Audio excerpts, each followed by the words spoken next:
People that meet happy with Zoom video conferencing. Zoom gives you flawless video, crystal clear audio, and instant sharing across any mobile, tablet, or desktop device. But the best thing about Zoom? It just works. So ditch the distractions, join the movement, and meet happy with Zoom video conferencing. Visit zoom.us to set up your free account today. 1060 KGFX is proud to bring you coverage of area high school sports. To hear this broadcast online, log on to drgnews.com. Now, with the pregame, here's Brian Oakland. And thank you very much, and happy Friday, everybody. A night of high school football is coming your way. It's the final night of the high school regular season for the 11B and all the 9-man classes. We've got an 11B clash from the SESD Conference back at Ole Williamson Field in Fort Pierre with the Stanley County Buffaloes off of a bye week, but still carrying a 5-game win streak. Come back to close out the regular season. They take on the Chamberlain Cubs, who are 2-5, but do not be mistaken, they're a pretty good 2-5 ball club. Both teams trying to beef up with what their possibilities are as we head into the postseason next week. Glad to have you with us with Jeff Duncan back in studio. Brian Oakland from the Ole Williamson Field, and it should be fun here tonight on KGFX. We've got the YouTube live stream up and running. Subscribe to the KGFX YouTube channel, and you'll be able to see this game as well as hear it at youtube.com, or you can listen to it drgnews.com through mobile app, and or just through the old airwaves at 1060 KGFX.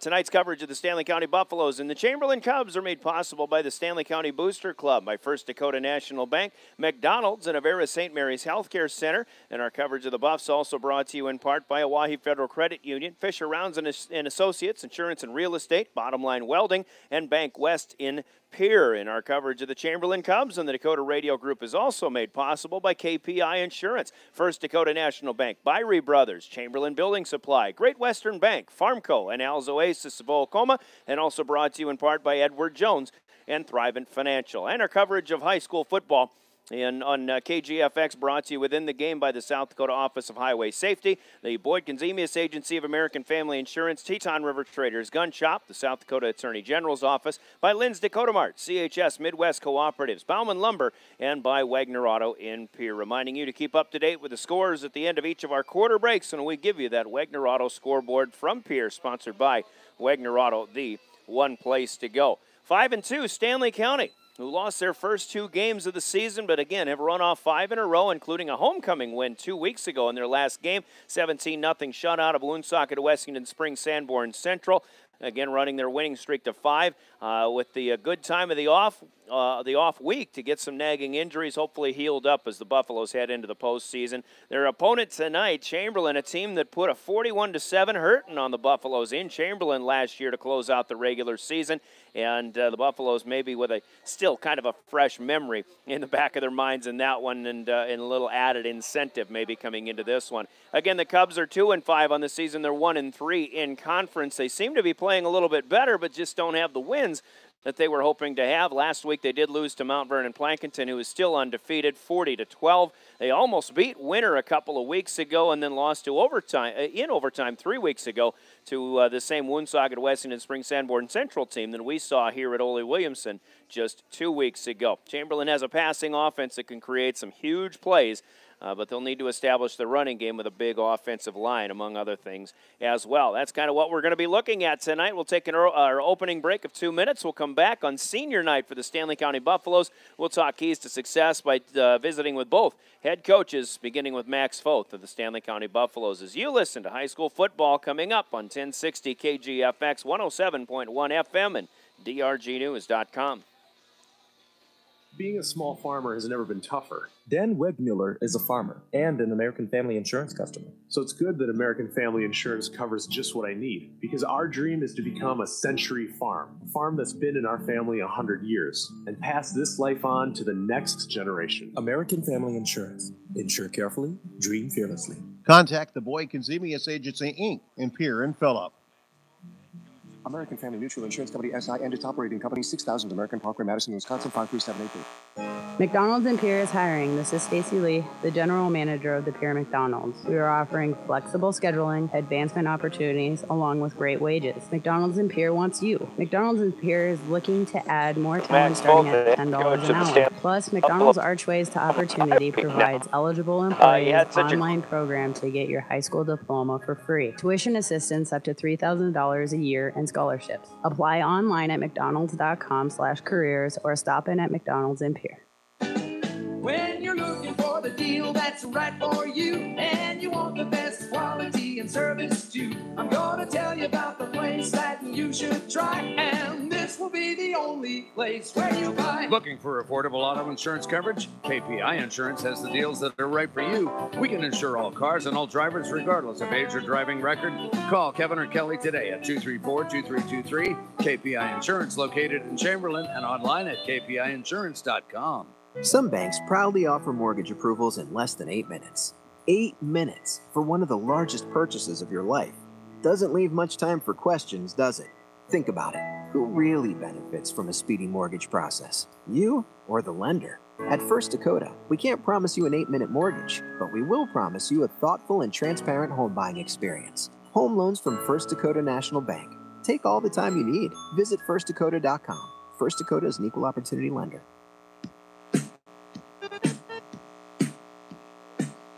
Back in Fort Pierre, continuing our pregame show. Conversations with the head coaches coming up in just a little bit, but we remind you on the way to and from the games, the South Dakota Office of Highway Safety urges you to avoid a kiss with death. Always plan a designated driver and buckle up too. Every trip, every time. A reminder from the South Dakota Office of Highway Safety. New head coach George Kane runs the Chamberlain Cub ship. We'll talk to him in just a little bit. We begin our keys to success with Stanley County head coach Max Foth in our Buffalo pregame. All right, one game to go and one more keys to success with Max Foth, the head coach of the Stanley County Buffaloes. Coach, you're off of a bye week now, and you had such a great run going into it. 5 games in a row on the W side of the column, and having played so well, especially in the defensive end, and having to sit through a bye week now, even though it's good to get some guys healed up and good and rested, but I'm sure the boys are chomping at the bit to get back out on the football field again. Yeah, we're excited. You know, we feel like we're really prepared, and we've got a nice game plan in those extra days, and we got some kids healed up from bangs and bruises. You know, nobody's at 100% this late in the season, but, you know, we got some kids that are pretty close to it, so we're excited to go out and play this last home game and see what happens. Last time you played, it was homecoming night. In fact, you beat Woonsocket, Weston Springs, Sanborn Central 17-0, and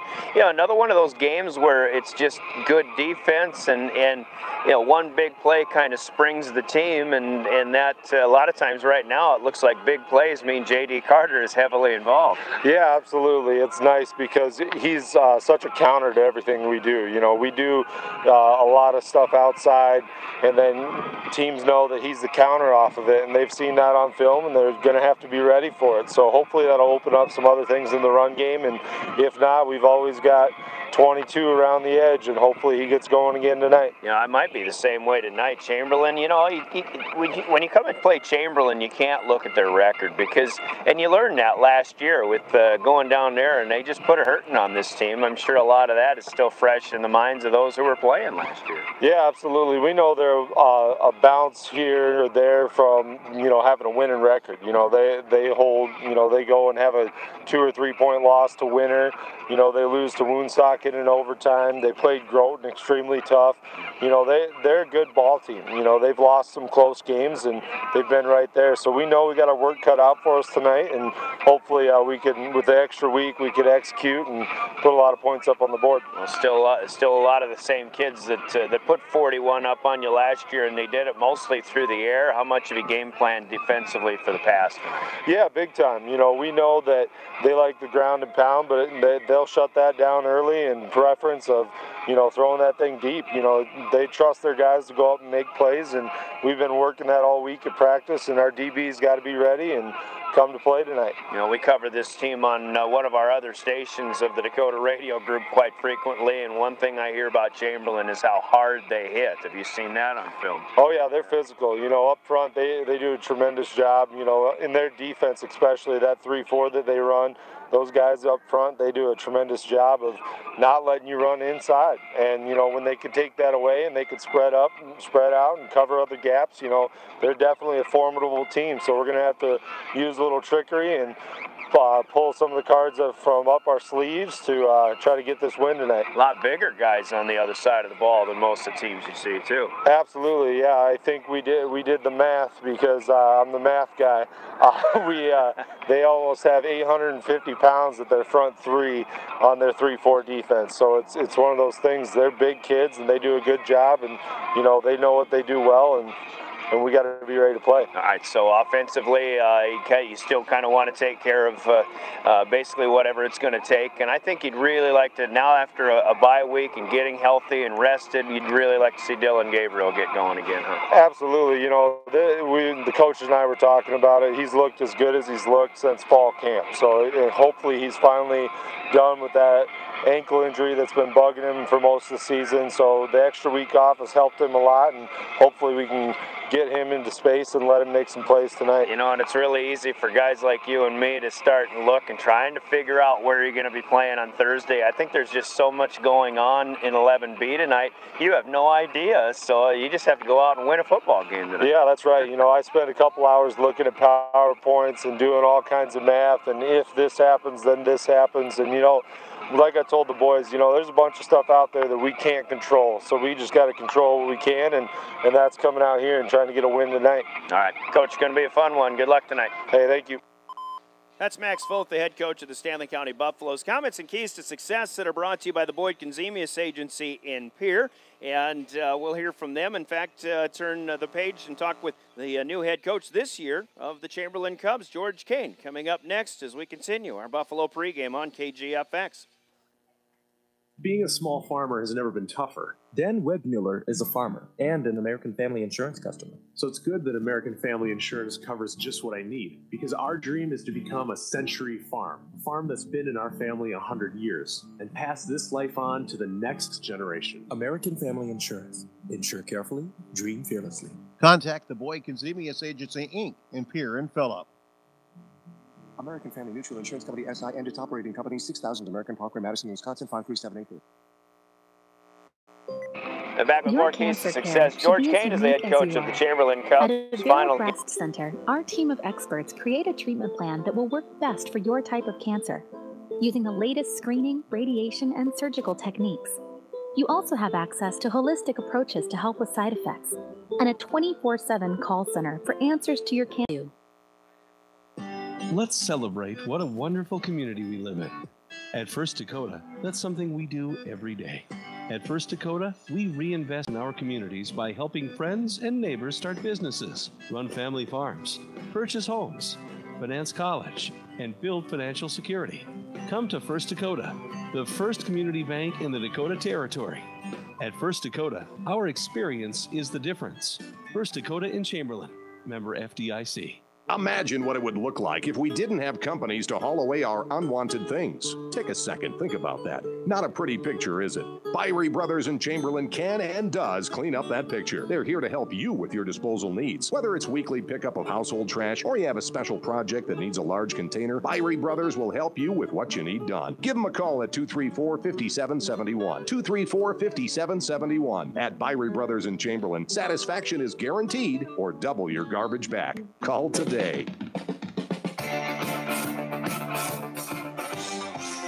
And back with more keys to success, George Kane is the head coach of the Chamberlain Cubs. Final game of the regular season tonight, Coach. And it's been, you know, you've had your ups and downs, and I think overall, I always tell people, you look at Chamberlain's record this year, you can't really judge the quality of this team by looking at the record, because I know you got a bunch of tough and hard-nosed kids, and you've lost several games by close margins and things like that. Although Mount Vernon Plankinton last week was a pretty good team you had to deal with, and they got you in the end. Yeah, Mount Vernon Plankinton probably put it all together for that one game. They did a very nice job. We came out, we thought we were going to play really well. First 2 plays, they lose 8 yards. On the 3rd play, we force a fumble, we get it, and we stalemate out. And then all of a sudden, the dam broke, and they just opened up the floodgates. And they are a very good team, and I would expect them to go deep into the playoffs. Yeah, you know, and then you come off of really just a wonderful emotional game maybe from the week before in that tight one against Winter, but now you're looking into maybe needing a win at best or at the very least to get into the postseason, and that means coming up here to Fort Pierre and beating the Buffaloes. Yeah, and the Buffaloes have done an amazing job this year. They've gone 5 or 6 games in a row with the win, and they beat some quality teams, and they have some very nice speed in their backfield and their receivers. They have an intrinsic, I want to say offense, uses a lot of motion, a lot of speed that they have. And so we're trying to, hopefully we can at least slow it down. We know we can't stop it, but maybe we can contain it a little bit. How much, I think night in and night out, you know you've got a lot of size advantage at the line of scrimmage, both sides of the football. How much does that come into play here? Well, we're the ooze team. We try to ooze people down the field and just get yardage. And we look at 3.35 yards per carry, and if we can do that, then we're going to be successful. And every once in a while, we'll break one for 10 or 15, and that's kind of, our theory. We run a power offense. We're not real fancy, and, hand it off to the fast kid and let him run behind the big kid, and bada bing, bada boom, we're moving down the field. But, obviously you can set things up with a run, maybe get some play action passing going. You've got a guy who can throw the football, and Stanley County saw that last year. Yeah, Jazz Dominguez does a very good job at the quarterback position, and he's very unselfish. He'll walk over to get to play, and I'll say 53 blasts, and he'll just look at me and go, okay. I did know that, but we have Marty Ross is a very excellent receiver who has a little bit of speed himself. So it works together for us, and we're going to take advantage of whatever they give us. What for defense? What are the biggest challenges Stanley County gives you tonight? Well, their speed that they talked about. They run a jet sweep, and they can either run the jet sweep or a straight dive. And if you're keying on the jet sweep, they give to the dive right up the middle, and they're 15, 20 yards by you before you even notice it. Their quarterback throws the ball, but he throws really short routes, but they're very accurate, and that's the thing that we're worried about and concerned about. We've talked to our people all the time about rerouting receivers. Don't let them just run their route. Reroute them, break up the timing, and then our defensive line has an opportunity to get a sack and stuff like that, and maybe chase him out of the pocket. So those are the things that we're looking for and stuff like that. Okay. Any other keys to success tonight? Well, score more points than them, and I think that would be the first one. You've been doing this a while, haven't you? Just a little bit, and I think it was Woody Hayes that said, if a team has speed, you're never going to catch it.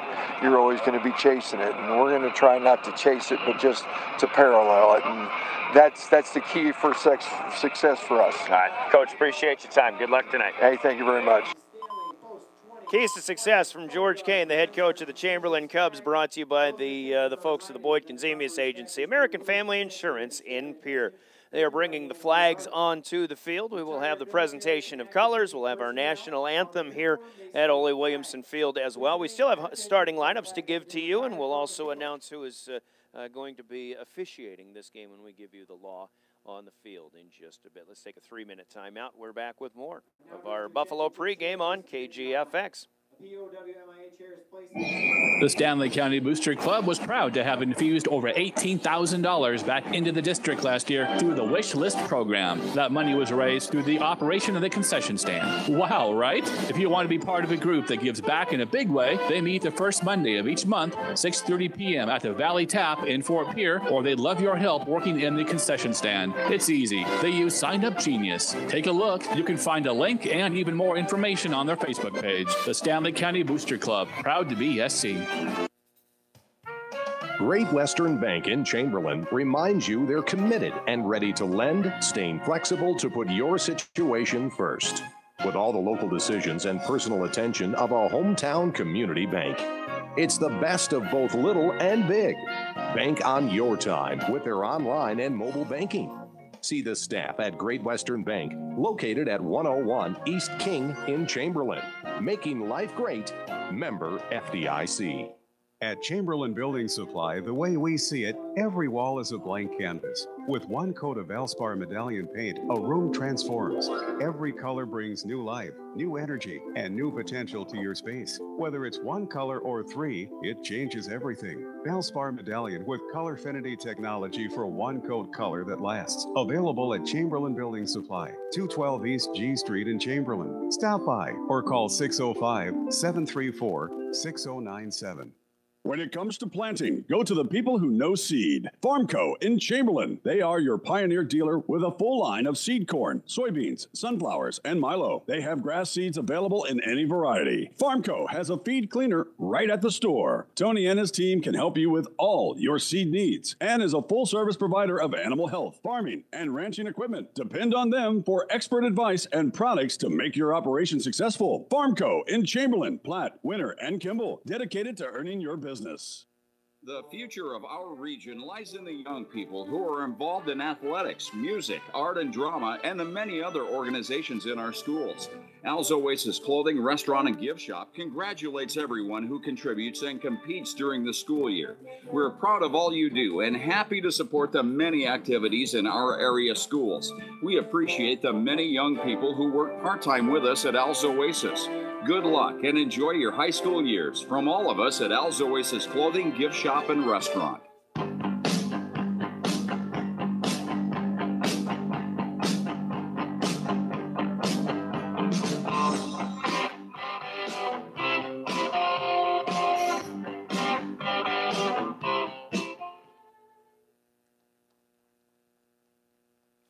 Back at Ole Williamson Field, a nice job on our national anthem as we get ready for football. Starting lineups and game officials still to come, sponsored by Teton River Traders Gun Shop and the South Dakota Attorney General's Office. We'll have the starters after you hear this on KGFX.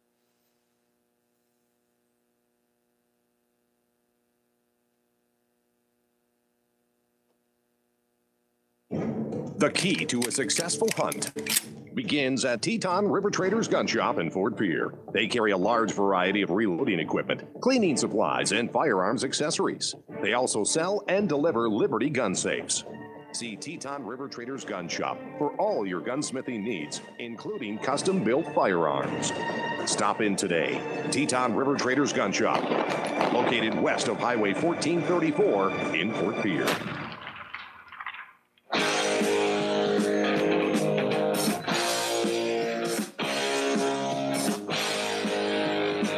Back in Fort Pierre, we welcome you to another night of high school football. The sun's starting to go down on behind the horizon, and we got a pretty good view of Ole Williamson Field here on our YouTube live stream. Welcome aboard. Brian Oakland with you, Teton River Traders Gun Shop, with the starting lineups for the Buffaloes looking like this, with Riley Hannum, the senior quarterback at 180 pounds, along with Brady Hofteser, the fullback behind him, 240 and a senior.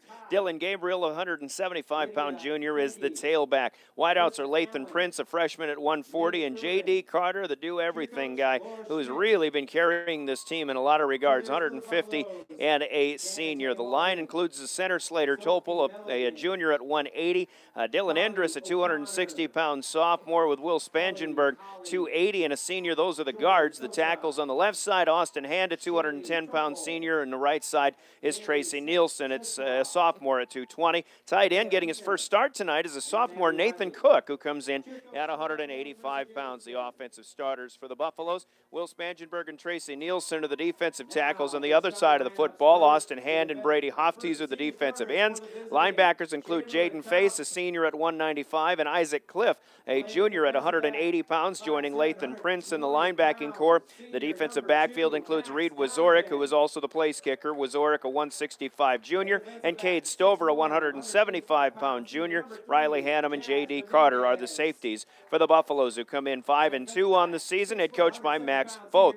Their opponent, the Chamberlain Cubs out of the SESD, go this way, and their offensive starters include Jazz Dominguez, a good throwing quarterback, 185-pound senior. Behind him in the backfield is Isaac Hawk, a 225-pound junior. Cordell Camella, a senior at 185, also a running back. Hayden Evans is a wideout, a sophomore at 145. Brant Gullickson, a 160-pound senior as well. On the line, big fellas. Jackson Solek, 275 and a sophomore, is the center. Ruger Forrester, a junior at 225. Ben Defender, a senior at 220, are the guards. Ethan Colomb, a sophomore at 255, and a guy you may have heard of before, another offensive tackle is Nash Hutmaker, the 305-pound junior, and their tight end is Colby Highland, a sophomore at 210. On the defensive side, Nash Hutmaker, Ethan Colomb of the tackles, Isaac Hawk, and Ben Defender, I believe, the defensive ends. Max Hawk comes in as a linebacker, a sophomore at 175, joining Cordell Camella and Colin Powell, and also perhaps Remington Rosso. We may see him a junior at 170. Marty Ross is a starting defensive back, a junior at 145 pounds, along with Hayden Evans and Jazz Dominguez, the free safety. George Kane's the head coach of the Chamberlain Cubs, 2-5 on the season. Your Teton River Traders starting lineups. The other starting lineup to give to you is the naming of tonight's game officials, the guys in stripes, the Zebra Crew, our law on the field, sponsored by the South Dakota Attorney General's Office. Tonight's crew is the same crew we had 2 weeks ago from the winter area. The white hat is the referee, Randy Clute, and he is joined by Rusty Arthur, Scott Dutt, Kevin Miners, and Eric Pollard, out of winter. Randy Clute, Rusty Arthur, Scott Dutt, Kevin Miners, Eric Pollard, tonight's law on the field from the South Dakota Attorney General's Office. That does it for our pregame show. All that's left is to kick this one off, and we'll do that in 60 seconds as you listen to Stanley County Chamberlain High School football to close out the regular season, coming up on 1060 AM, 107.1 FM, KGFX, online at drgnews.com. Every day, you share personal information about yourself with others. You may write a check, charge fuel, rent a car, mail your tax returns, schedule a doctor's appointment, or post something on social media. Each transaction may share some sort of personal information, such as bank and credit card account numbers, social security number, name, address, or phone number. There are unscrupulous individuals, identity thieves, targeting these routine transactions, trying to gain your information to commit fraud. If you think somebody has stolen your identity, contact Consumer Protection at 1-800-300-1986. Welcome to Lynn's Dakota Mart. Check out their selection in the meat, produce, and deli department, as well as the rest of the store. The freshest and best quality in the area. Don't see what you need? Just ask. Their friendly staff is more than happy to help in any way possible. For any gathering, large or small, Lynn's Dakota Mart is there for you. Special orders and requests, too. Smart grocery shopping takes a little TLC. Lynn's Dakota Mart. Thrifty, local, and convenient.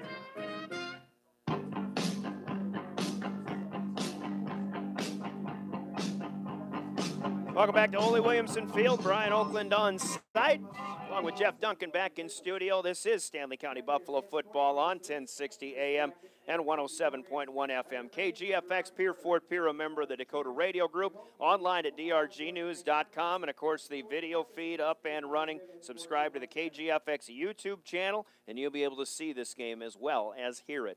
Throughout the rest of this evening. We've got several games on the Dakota Radio Group. One of them actually down in Sioux Falls is the Pierre Governors, number 1 in 11 AA, taking on Sioux Falls Roosevelt. They had a terrible start. Did the Governors, they were down 26-0, but they got back within 26-13 at the half. As we understand it, we'll keep you updated on that game as it continues through the second half. And some other games, including 94.5 FM, where the Lyman Raiders are in White Lake to take on the Kimball White Lake Wildcats. That game on KPLO. Got Potter County and Sunshine Bible up north on KMLO. Mobridge Pollock is hosting McLaughlin, I believe. They may be at McLaughlin, actually, on KLOY FM, among other games going on in the Dakota Radio Group tonight. These two teams tonight in the SESD Conference. Mount Vernon Plankinton has clinched the conference title, undefeated through the conference season, 5-0, with a 7-0 overall mark.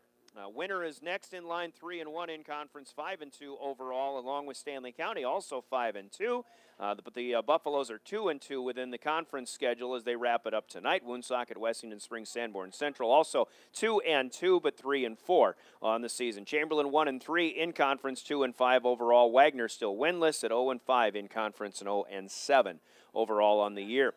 Chamberlain at Stanley County tonight. Winner is hosting Woonsocket, Wessington Springs, Sanborn Central.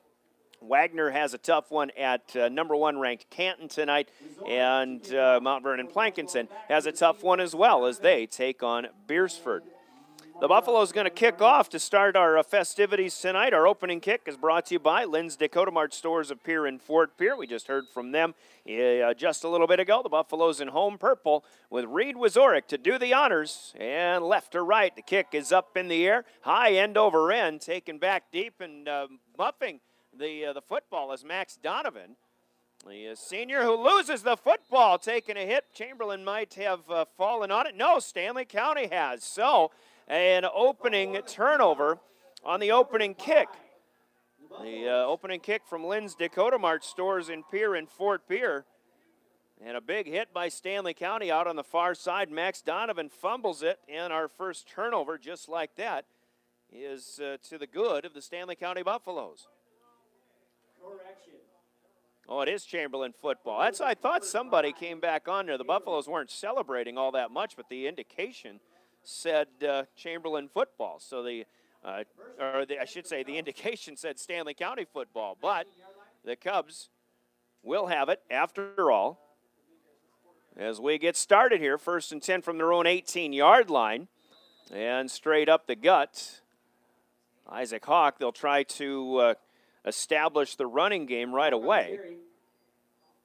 Isaac Hawk's a big one, 225 pounds, and one of those Jerome Bettis-style runners as he gets across the 20-yard line to the 21, a pickup of 3 on the opening play of the game. And again, perhaps Chamberlain a little fortunate to still have the football after that ball came out a long way on the kickoff return. Hawk trying to fight through. Fullback Cordell Camella came through there, was looking for somebody else to block, but Hawk was caught up behind him, a gain of maybe 3 more up to the 24 as the Buffaloes converge on him. So a pair of 3-yard gains brings up 3rd and a short 4, long 3, ball just shy of the 25-yard line. Chamberlain's in road white tonight.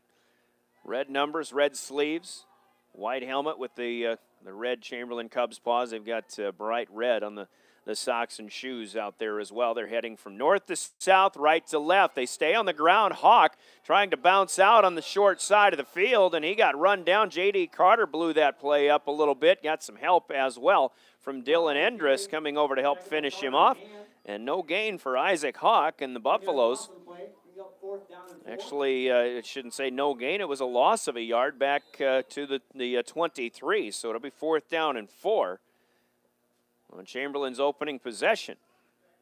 Jazz Dominguez will take the snap, and he'll kick the punt up in the air. J.D. Carter at midfield will back away from it. He'll let it bounce, and just barely into Stanley County territory, the ball is downed by Hayden Evans. So Stanley County has it on their first possession, holding the Cubs on a 3-and-out in poor field position. Buffaloes have it in good shape at their own 49, and they'll have it on their first possession of the game. Just getting started. No score as of yet here. Final night of the regular season for the 11B and the 9-man classes. The regular season has one more week for 11A, AA, and AAA. Riley Hannum starts under center. Buffalo's moving from left to right. No one to hand off to, so a broken play by the Buffs, and Hannum will be dropped for a loss of a yard. One of the big fellas out there, Nash Hutmaker, the 305-pound junior, who is kind of got his own celebrity status here in South Dakota, not just on the football field, but on the wrestling mat is where he makes a big name for himself. He was in on the stop there, and a loss of a long 1 for Riley Hannum. Not a good start on the first play here for the Buffaloes. Brady Hofteser in motion, left to right. He'll end up on the right wing. I formation behind Hannum. They'll hand it off to the fullback, and the ball's on the ground. But it looked like Dylan Gabriel may have covered it up. Jaden Face was the fullback, so the Buffaloes are trying some different things here, but nobody's on the same page so far. No gain here. Face, who doesn't get a lot of carries, is checking out of the football game now, but that one just was not a clean exchange at all. It'll be 3rd down and 11 for the Buffaloes, still shy of midfield after taking a punt and having it being downed at the 49-yard line. Now 3rd and 11 from the 48. Hannum will stay under center. J.D. Carter is split wide to the near side, but Hannum rolling the other direction. He hooks up with Brady Hofteser, who catches the pass out on the flat, and he turns upfield on the far side, looking to the Chamberlain 40-yard line. Going to be close to a 1st down. And we'll check the spot. Well, it'll be well shy of the 40, so shy of the 1st down, but still 4-down territory, you would think, for the Buffaloes at the Chamberlain 42-yard line.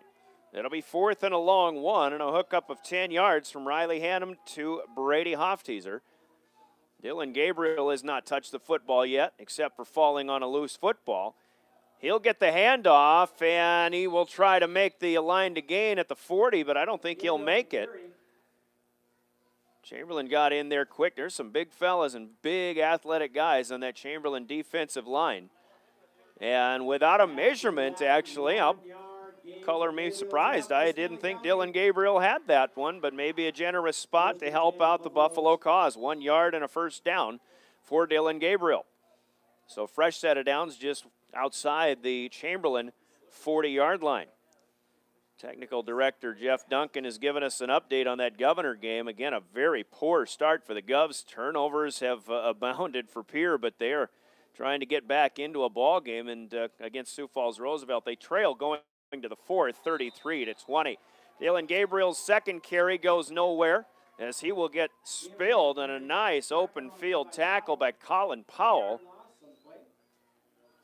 Talk about the wrestlers that Chamberlain has. Colin himself is a very good one, and he showed his ability there, dropping Dylan Gabriel for a loss back to the 42.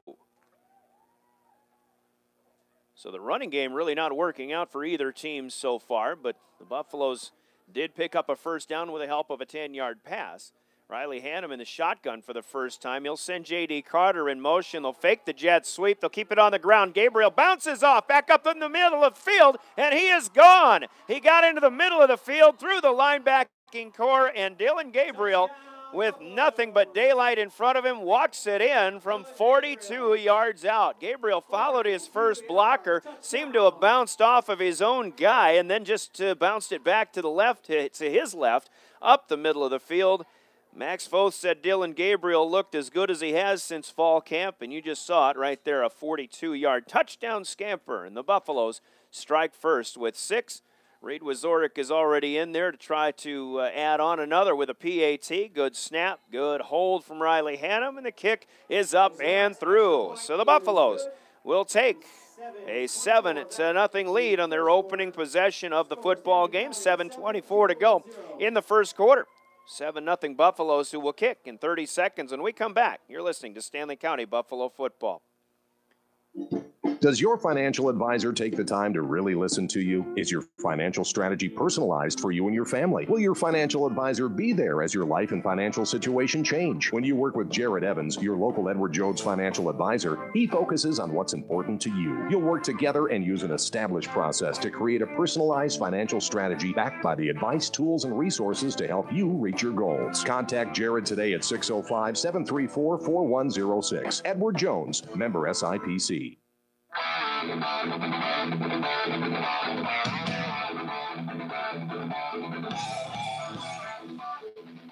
Well, the Buffaloes go 6 plays and 51 yards on their opening possession of the football game. Picked up a 10-yard pass play to get to a 4th and 1. Dylan Gabriel got just enough on a rushing attempt to get a 1st down. And then after he lost a yard on the next play, then he goes 42 yards up the middle. And a Reed Wazorek PAT makes it 7-0. Buffaloes in the early going. Max Donovan taking the kickoff, making his way up the middle of the field as well, coming back right to left for the Chamberlain Cubs. And it will cross the 30-yard line, and looks like he'll be close to the 33. That's where the Cubs will start 1st and 10 on their second offensive possession. 7:17 to play now here. And again, 6 plays and 51 yards, covering 2 minutes and 39 seconds off of our first quarter clock. And everybody on the line of scrimmage for the Cubs all the way out on the near side, and a trick play picked up and thrown out. Actually, it was just a snap to himself for Jazz Dominguez, and he throws a pass out to the near side and up the near sideline. Colin Powell will have a first down into Buffalo territory, so a little bit of trickery. George Kane says he comes from southwest Kansas, and, well, that's something you don't see in South Dakota very often, into Stanley County territory all the way inside the 35 down to the 32-yard line.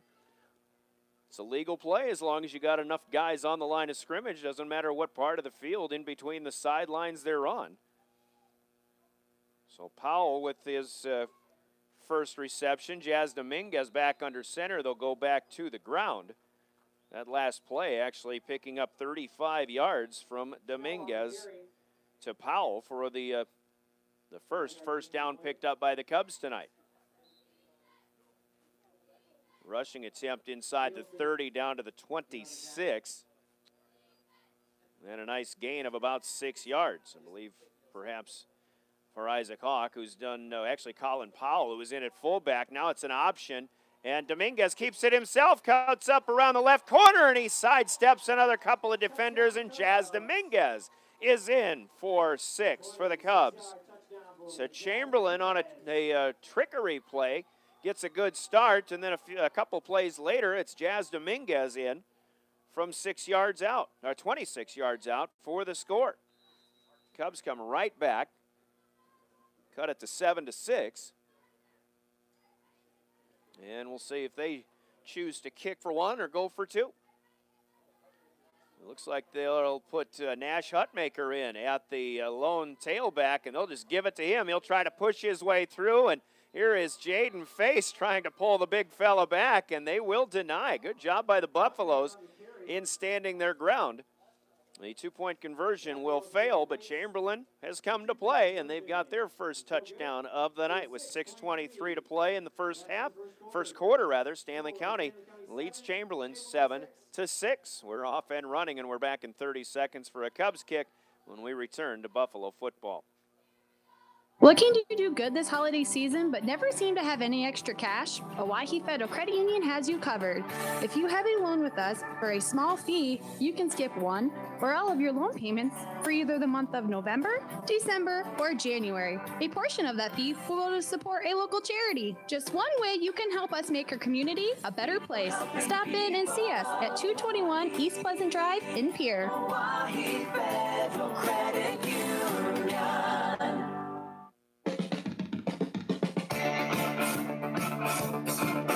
Well, the Buffaloes struck first with a 42-yard touchdown run by Dylan Gabriel to go up 7-0, but Chamberlain comes right back. They go 3 plays, 67 yards. In just 54 seconds, they get a 26-yard touchdown run from Jazz Dominguez. The 2-point conversion rushing attempt failed. It's 7-6 Stanley County, and the Buffaloes with Lathan Prince taking the squib kick, putting it up the field. And if you saw that, if you were able to see that on our live feed, you find that there's quite a soft field here in Fort Pierre at Ole Williamson.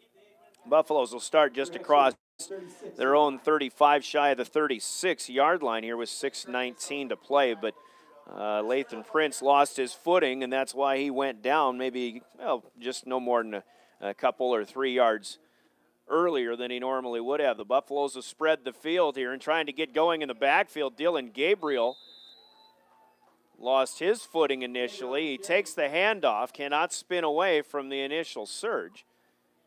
And among others in the area for the Cubs was Ruger Forrester, among others in on the stop. So a loss on the play of a couple, maybe 3 yards back inside the 35. Will mark it to the 34. Got the chance to walk the field a little bit before the football game, and It's not like your feet are sinking, but there's a lot of soft spots out there. A lot of moisture, obviously, over the course of this week. Hannum takes the shotgun snap. Gabriel gets the bounce out to the left side this time, but still nowhere to go. Hayden Evans, one of the corners, is in on the stop. And Gabriel still shy of the 35, essentially no gain here. So Dillon got 42 on the long touchdown run, but hasn't had much of anything otherwise in his first 5 carries. 3rd and a dozen here for the Buffaloes, moving from left to right. 40 yards total, but again 42 on the one long touchdown drive. 7 minutes in, 5 to go here, first quarter. 7-6 Buffs. Riley Hannum takes the snap. He'll roll out, throw to the near side, and there is J.D. Carter, the sure-handed wide receiver, who catches it for a first down. Decent coverage out here on the near side from Marty Ross, but Carter goes up, and we've seen J.D. these last several ball games as he just continues to make play after play. And a sure-handed receiver. If he gets his hands on it, he usually hauls it in. Hannum hits his second completion of the night. J.D. with his first grab, 15 yards and a Buffalo first down with 4:40 as the clock starting up again, left to go here in the first quarter of play. Now back up to midfield. Hannum will redirect. Carter has his first carry of the night, sidestep the first tackler. Now Forrester grabs him up at the Chamberlain 45 and spins him down. Right at that spot, a gain of 6 for J.D. on his first carry of the night. J.D. Carter's been making so many plays, and really I think has been the #1 catalyst for the Buffaloes, whether it be on the ground or through the air or even on the defensive side of the football. He's been making plays on that side as well. 2nd and 4 coming up for Stanley County. Shotgun, Hannum wants to throw right side, and Carter takes a big hit from Jazz Dominguez. The ball goes through his hands. J.D. bounces right back up, but that's our first look at the Cubs and their hitting ability.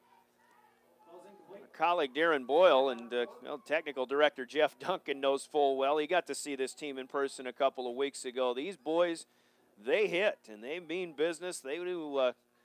They want you to think twice about coming across the middle the next time around, as J.D. Carter was going on the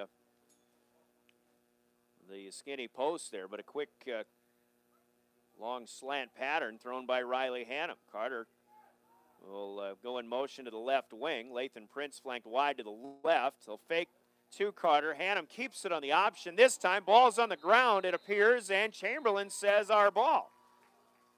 And the officials have not concurred yet, but now Randy Klutz says, yep, Chamberlain football. So, not just field conditions, but you might get some moisture on the football all night long, and it could be a little bit difficult to hang on to. Hannum got a couple of yards to the 43, but then fumbles the football. And that is the first Buffalo turnover on the night. Chamberlain, we had mentioned, had one earlier, but that opening kickoff was pointed in the wrong direction. The fumble on the opening kickoff return was recovered by Chamberlain. It was just pointed in the wrong direction by the officiating crew. So no turnovers yet for the Cubs. They've got a football with 3:36 to play, starting at their own 44-yard line. Still here in the first quarter. Been an eventful so far first quarter of play. Colin Powell with a couple of yards up ahead of the 45 to the 46. Powell we did not list in the starting lineup, but he is a senior, 150 pounds, very good athlete. Fullback give, it's Powell again, or did they give it to the tailback behind him? That was a nice fake to Powell, and it was Isaac Hawk, I believe, coming the second man through. And he'll get a surge up near midfield, up to the Chamberlain 49. Just another 3-yard gain, though, and the Buffaloes not terribly fooled on that play. Not near as much as I was. Ball's on the far hash mark, moving from right to left. Dominguez looks to throw on 3rd and 5. He rolls out and has a man out there. Is he in bounds? Ball, I believe, was caught. And everybody's coming back. It looked like intended receiver was out of bounds when he came down, trying to look and see. It looks like that's Marty Ross, who had some good blanket coverage. Dominguez threw it where it wasn't going to be intercepted, but it was an incomplete pass nonetheless. Now 4th and 5 from the Cubs 49, and Dominguez back to punt.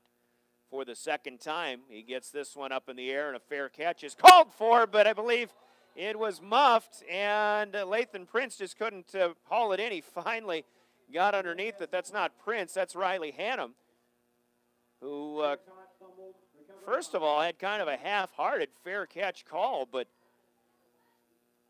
he felt that presence of the Chamberlain gunner coming at him. Stanley County will have it for the 3rd time tonight. 2:23 to go first quarter. They lead 7-6, and they'll begin their 3rd possession from their own 24-yard line. Virtually no breeze at all tonight. It's a beautiful night for the end of the regular season, even though it is still quite cool. Game time temperature may be at 50 degrees, but we're well down into the 40s by now, most likely. Hannum takes the snap, and read option does let it go to J.D. Carter, but the Cubs' right side of their defensive line blow the play up, and Carter dropped for a loss back to the 20.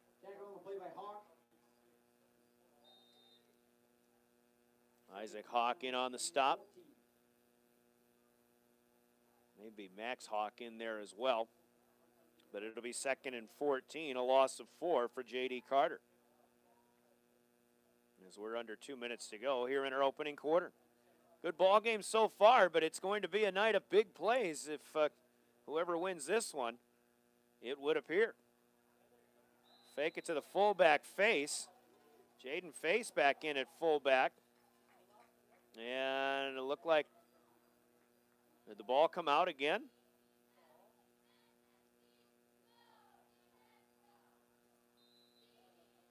It is getting a little dark out there. I think Hannum ended up with the football still, but again, no gain for Stanley County. So 3rd down and 14 for the Buffaloes. They're back at the 20-yard line. And the physicality of the Chamberlain Cubs dictating most of what's happening on the defensive side of the football. Here's a stretch play for Dylan Gabriel to the near side of the field. Marty Ross with another good open field tackle. And Gabriel may be getting a few, but there's a flag on the play holding against the Buffaloes. Cubs can decline this, and it'll still be 4th and long. And they will decline, so they'll take the result of the play. And Gabriel ran a long way, still unable to get much more than a yard, if anything at all. Ball's still just across the 20-yard line. And our first punting situation for the Buffaloes here tonight as Riley Hannum will try to kick it away. One man back deep at midfield. Hannum's got good hang time on this one. It's a fair catch called for and taken by Hayden Evans. Just into Stanley County territory. And the Chamberlain Cubs will have it 1st and 10 now at the Buffalo 47. So their best field position to start a drive so far. Kind of a fast-moving first quarter. Both teams have tried to keep it on the ground, but again, field conditions aren't that great. It's a cool night. It's been a hard-hitting game so far, but we've had a couple of big plays here and there as well. Stanley County leads 7-6. Cubs will start from the near hash mark. Dominguez will come out in the shotgun. Last year, Chamberlain seemed to throw the ball all over this Buffalo squad. Dominguez will throw underneath as the wideout, Marty Ross, was heading out on the go route, but he throws in the crossing route here this time, and the pass off the shoulder pad of his intended receiver. That is Christian Lenkeek, who is a senior at 155 pounds. And he may have slipped as he tried to haul that pass in as well. Clock stops at 2nd and 10, 40 seconds to play. Ball resting at the Buffalo 47-yard line. Evans goes wide to the right. Ross to the left to the near side. Dominguez looking down the middle of the shotgun snap, and he'll throw short to the to the running back out of the backfield. Colin Powell unable to haul this one in. Cardinal sin. He tried to run upfield without hauling it in. Dominguez put it where he needed to, but Jazz, after hitting 35 yards on a trick play on his first pass of the night, is incomplete on his last 3. As they'll switch footballs, this one that they're taking out may have some mud on it. And again, these boys are going to be ripping this field up. We can see just upfield from where the Cubs are here at the 47. You look in that area, the 40 to the 30 to the 25-yard line in Stanley County's side of the field. There is a large, dark spot on the field. Dominguez scrambling, started left, throwing, rolling right, and now throwing long down the sideline, but good coverage from J.D. Carter out there. Pass is incomplete. And another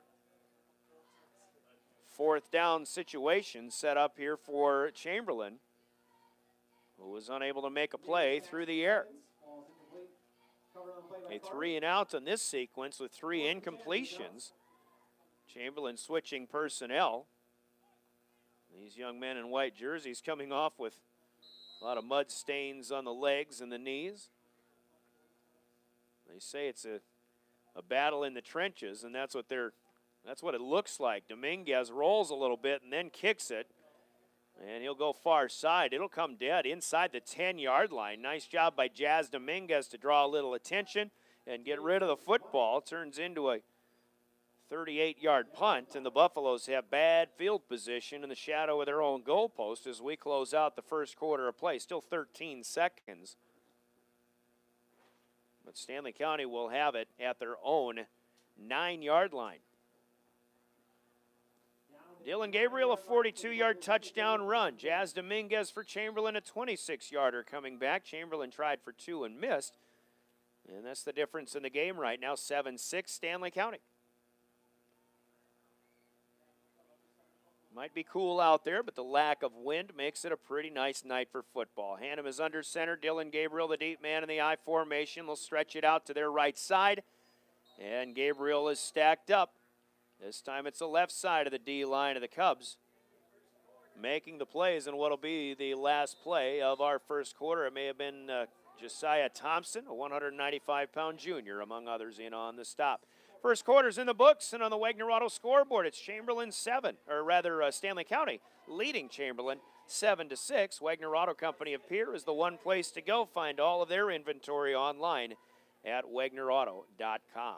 Buffaloes have it as we switch directions in 60 seconds. We go to quarter number 2. This is Stanley County Chamberlain High School Football, KGFX and drgnews.com.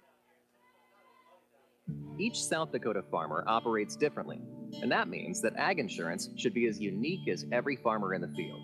Fisher Rounds & Associates gets to know you and your operation before we find a policy.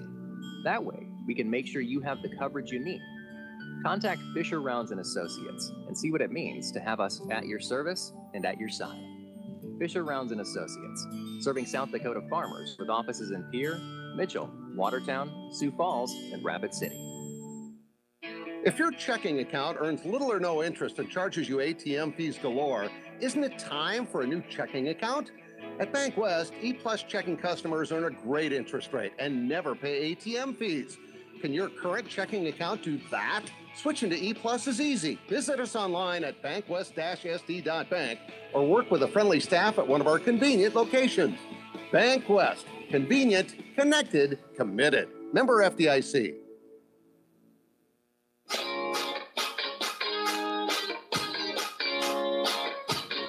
Welcome back to Ole Williamson Field. We'll go to the second quarter. Stanley County leads Chamberlain 7-6, but after a gain of nothing for Dylan Gabriel on his first down attempt, it is 2nd and 10 from the 9-yard line. Buffaloes reverse their direction now right to left as you visualize or watch it if you're able to see it. on our YouTube feed. Dylan Gabriel will try another.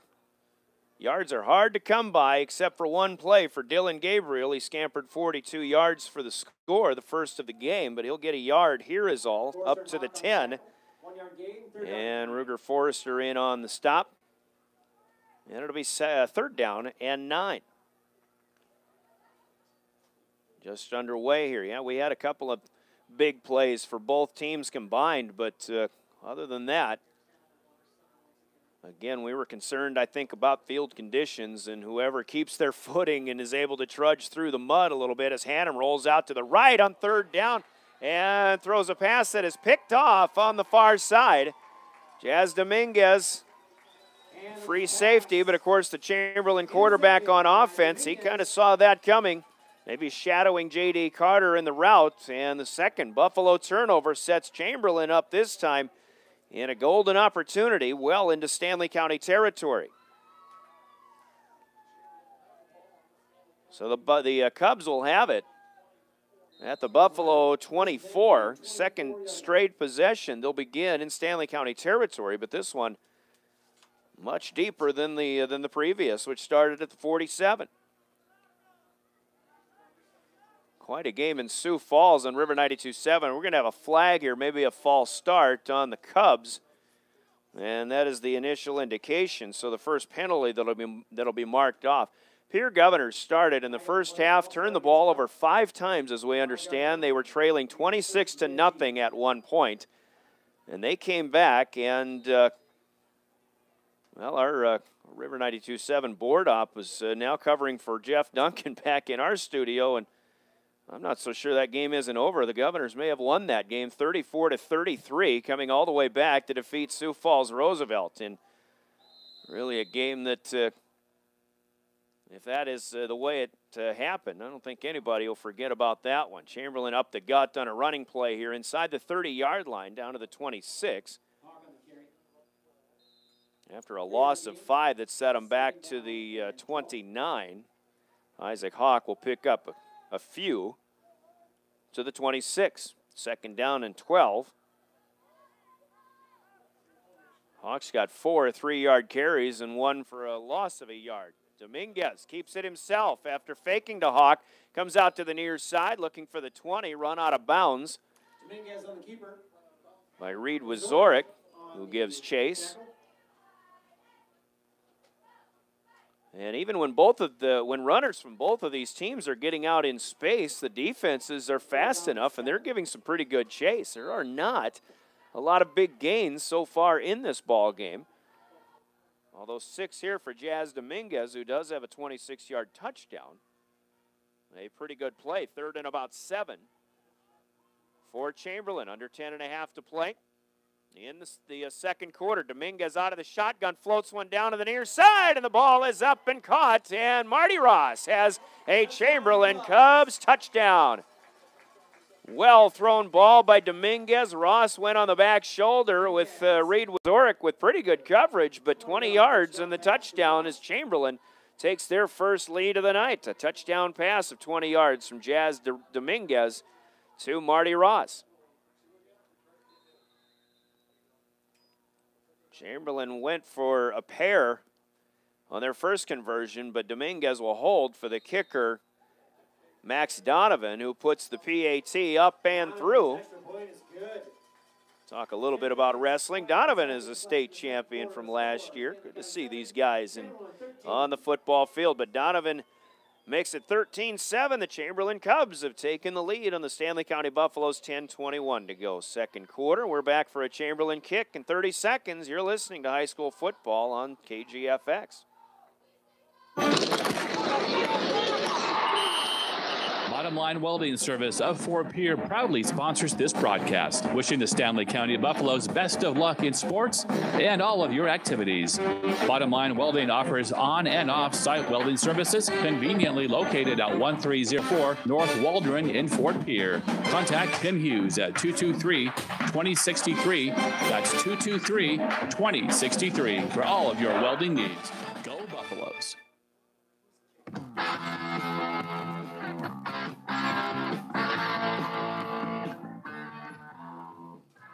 Well, an interception thrown by the Buffaloes gives Chamberlain a short field, and they go 24 yards in 3 plays. A 20-yard touchdown pass from Jazz Dominguez to Marty Ross, a Max Donovan PAT. The Cubs have scored 13 unanswered, and they take a 13-7 lead here in the second quarter. Welcome back to Ole Williamson Field. 3 plays, 24 yards, just 49 seconds for Chamberlain in that last offensive possession. Stanley County gets a short return from Isaac Cliff, but decent field position. They've got it 1st and 10 on their own 37-yard line as they will play from behind for the first time tonight. Shotgun snap, misdirection. Dylan Gabriel, room to run. Out on the far side, turns the corner up across the 40. And as good of a gain as Gabriel has had outside of his one long touchdown run so far. Up ahead of the 40, maybe the 41 is where we'll spot this one. That's still just a 4-yard gain. Nash Hutmaker ran Dylan down on his 9th carry of the game. Our KPLO game tonight is in at the end of 1 quarter of play. Kimball Whitelake leads Lyman by the score of 13-0. Both of those teams trying to get momentum into the postseason. Lyman going backwards a little bit. Here comes Gabriel near side. A couple of stiff arms, but still nowhere to go. Forrester again in on the stop. Powell comes away from the sideline. Cordell Camelo is giving chase also. Gabriel with a positive gain, but maybe a couple yards. We'll call it the 43. 3rd and 5.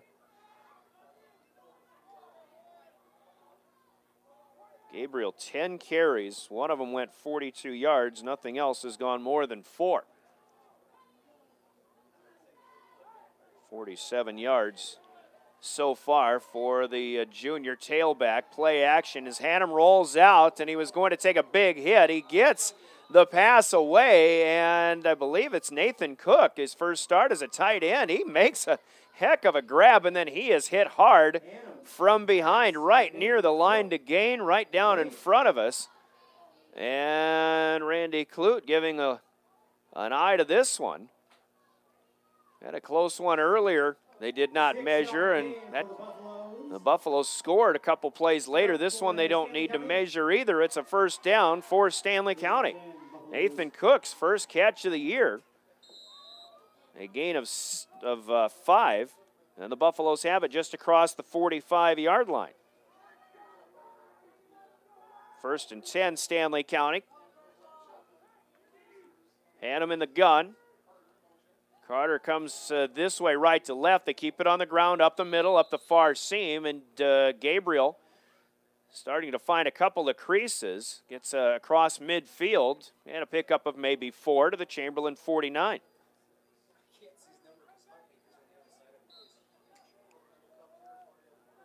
Gabriel's is just, he's going to have to keep running hard all night long, and maybe if the Buffaloes have their way, maybe they wear down these big Chamberlain linemen at the by the end of the night. Carter's coming on the jet sweep, faking it again. Actually, it is Hannum keeping it, and he cuts up across. Of course, Chamberlain is expecting Carter to take that handoff. They've seen the film on what JD has done the last few ball games. Riley, a hard yard to the Cub 48.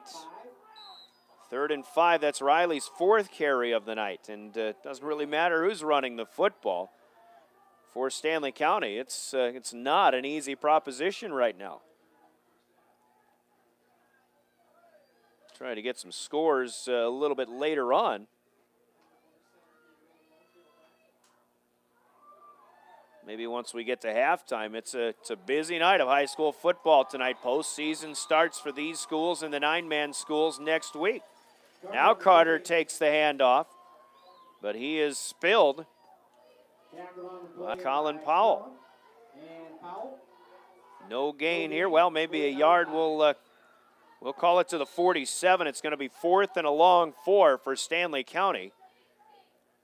And Hannum looks like he's staying back here and probably will punt, as the Buffaloes want to pin Chamberlain with some lesser field position. Cubs have started their last 2 possessions in Buffalo territory, the last of which ended in a touchdown as Hutmaker Almost got a big paw on that punt from Riley Hannum, near side. As Hayden Evans takes the punt return and gets it up to about the 25-yard line.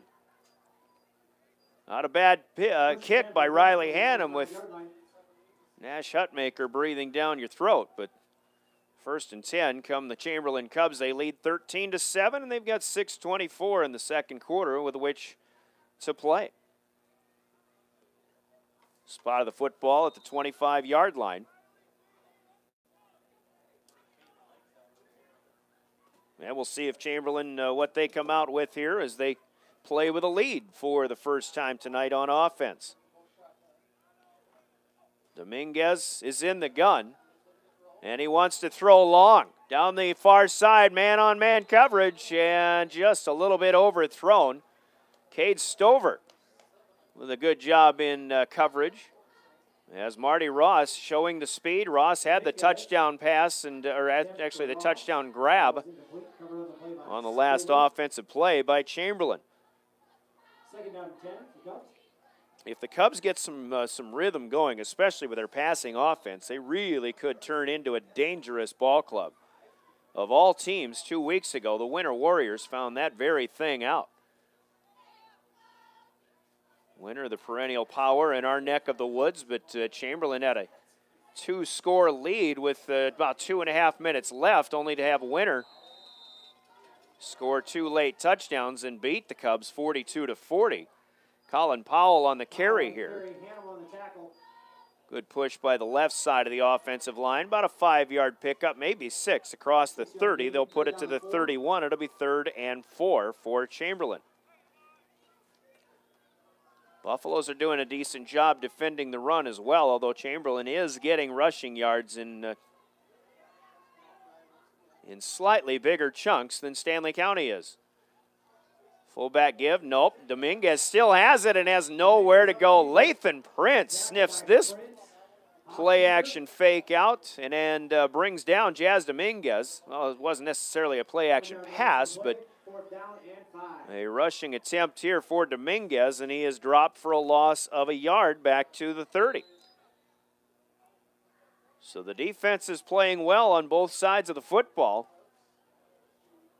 But 13-7 the score. J.D. Carter back deep at his own 35, looking to take the punt from Dominguez. And he has to let it bounce, and J.D.'s going to wish he hadn't. That ball going on a nice Chamberlain hop all the way down to the 20-yard line. And that will be a 50-yard punt after that big bounce for Jazz Dominguez.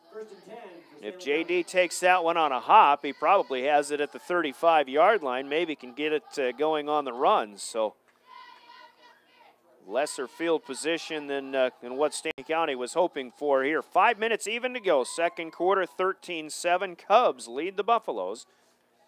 And Stanley County sets up shop on their own 20-yard line. Near hash mark from our right to left. Their direction of travel. Buffs again in road in home purple. White pants, white helmets. Here's our first look at Brady Hofteaser, the fullback, or from the fullback spot. Hofteaser, one of the Buffs who really needed that off week. Actually was that Hofteaser. Where is Brady out there? Nothing for the ball carrier, whomever that was. And it'll be 2nd down and 10 once again. Chamberlain across that front line. They've got Hutmaker right in the middle, but he's 305, and they still have 250, 220. Some big athletic guys who are tough to run through. Here's Gabriel from the left wing looking to go around the right corner, and there's a flag that'll be thrown by the umpire, probably holding Stanley County. Dillon's trying everything he can to bounce off of defenders and spin away and get some extra yards, but this will be a penalty against Stanley County. And it looks like Chamberlain will accept this one. It'll be the first penalty marked against Stanley County tonight. And it'll push them deeper into their own red zone from the 20 back to about the 10. 2nd and 10 becomes 2nd and 20. Second down and 20. I think eventually Stanley County is going to have to start making some plays throwing the football. The problem is they're going to have to give Riley Hannum time to throw. Going to need a lot of protection. 4 minutes to go as the clock starts up again. 2nd and 20 after the penalty now for the Buffaloes. Hannum in the gun will send Lathan Prince in motion. Fake it to him, give it to Gabriel between right guard and right tackle, and Gabriel with a surge. Hutmaker drags him down by the feet, and then the gentle giant helps him up. Gain of 5 for Dylan Gabriel. To the 15, it'll be 3rd and 15 for the Buffaloes. A lot of Buffaloes out there wearing pink socks. Welcome to the month of October, of course, and a lot of football players show their support for breast cancer awareness. Donning the pink. Oh, shotgun snap through the hands of Riley Hannum. Back inside his 5, picks it up near the goal line, and then just tucks and runs as much as he can, but he does not make it back to the 5, maybe dropped at the 4-yard line. And the negativity here for the Buffaloes continues here in this second quarter. Loss of 11 on the play because of the fumble through the hands of Riley Hannum on that shotgun snap. So Hannum will have to kick it away. This is a good snap, but a straight-up kick, so to speak. It will not go far, and the ball is hit by Lathan Prince. Lathan will down it, but at the Buffalo 20-yard line. So another short field coming here for the Chamberlain Cubs, who lead 13-7, 2:26. They've got obviously plenty of time still to go here in our first half of play. Cubs will start in the red zone already. And it looks like we may have a timeout on the field, or did we have a penalty? Just changing the football. Nope, nothing's going on out of the ordinary, so we'll keep it here. And we'll see what the Cubs do. Last time they scored 2 possessions ago, they took an interception, started on the Buffalo 24. It took them 3 plays to take it to the house. Kind of a wishbone backfield here, and the deep man, the last one through, takes the handoff inside the 20, and we'll tell you who that is once he gets up. It might have been Colin Powell, but yep, 22, there he is.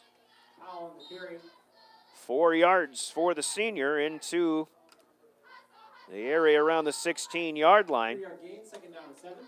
Chamberlain in good shape here, looking to go up 2 scores before halftime. 2nd and 7 for the Cubs. Dominguez, quick snap. Powell coming near side once again, slips the first tackle and then pushed out of bounds. Decent gain close to the 10-yard line and close to the line to gain. We'll see where the spot will end up. Looks like it's just outside. No, it's right on the 10. No, it must be just right outside the 10-yard line. So 3rd and 1. 4 on the first, 5 on the second for Colin Powell. Now, Colin has carried 5 times tonight. Has a pretty decent average given the way yards have been hard to pick up for anybody in this game. 23 yards total. Unofficially, here's a fullback give up the gut. And this one will be spotted to about the 6, and it'll be a Cub first down. Goal to go coming up. 4 more for the ball carrier. Starting to get a lot of mud on some of these jerseys. Tough to tell who's running the football at times. Might have been Isaac Hawk that time. Now Powell again, the deep man. The Buffaloes will stuff this one, but inside the 5. Now Chamberlain will take their first timeout. Neither team has taken a timeout in this first half until now. First charge timeout. We'll take it with them with 1:21 left to go. Chamberlain knocking on the door and already leading 13-7. We're in the second quarter. We're back in 1 minute with more high school football on KGFX. McDonald's in Pierre is hiring. This is Stacy Lee, the general manager of the Pierre McDonald's. We are offering flexible scheduling, advancement opportunities, along with great wages. McDonald's in Pierre wants you. McDonald's in Pierre is looking to add more talent starting at $10 an hour. Plus, McDonald's Archways to Opportunity provides eligible employees online program to get your high school diploma for free. Tuition assistance up to $3,000 a year and scholarships. Apply online at mcdonalds.com/careers or stop in at McDonald's in Pierre.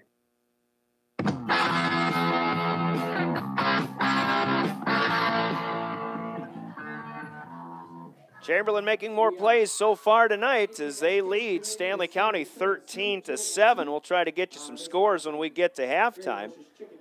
And another thing we'll try to look at as best we can is we'll try to look into the future and see some playoff possibilities. Back at it, 2nd and goal from the 4, and the Buffaloes trying to make a goal line stand here. Looks like, I believe that's Max Donovan.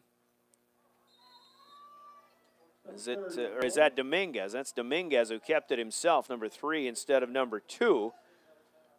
Buffaloes sniffed that one out, and it's a no-gainer. Still at the 4 to be 3rd down and goal to go for Jazz Dominguez and the Chamberlain Cubs. Did they call another timeout? No? Oh, they swapped the football out. Quarterback sneak up the middle and trying to follow the center surge. Looks like only to the 2 here on 3rd and goal. Now it'll be 4th and goal, and they'll stop the clock again. And another, is this a timeout called? We're getting some different signals here from the officiating crew. They swapped footballs. We've got a penalty apparently that's been thrown here. And Chamberlain has been moved back in a signal that we not sure what it was. I'm kind of wondering, was it the center? I don't know if that was an illegal snap or something like that, but the Cubs have been backed up to the 14-yard line. We're a little miffed as to here in the box as to what's going on. Now the Cubs will take a timeout. Well, we'll get some time to speculate on what's going on down there, but at any rate, the Chamberlain Cubs were penalized 10 yards, and they're back at the 14-yard line, so it'll be still 3rd and goal, but double digits to go. After this timeout, we're back in 30 seconds. Chamberlain leads 13-7 on KGFX. Some banks proudly offer mortgage approvals in less than 8 minutes. 8 minutes for one of the largest purchases of your life. Doesn't leave much time for questions, does it? Think about it. Who really benefits from a speedy mortgage process? You or the lender? At First Dakota, we promise you a thoughtful and transparent home buying experience. Home loans from First Dakota National Bank. Take all the time you need. Visit firstdakota.com. First Dakota is an equal opportunity lender.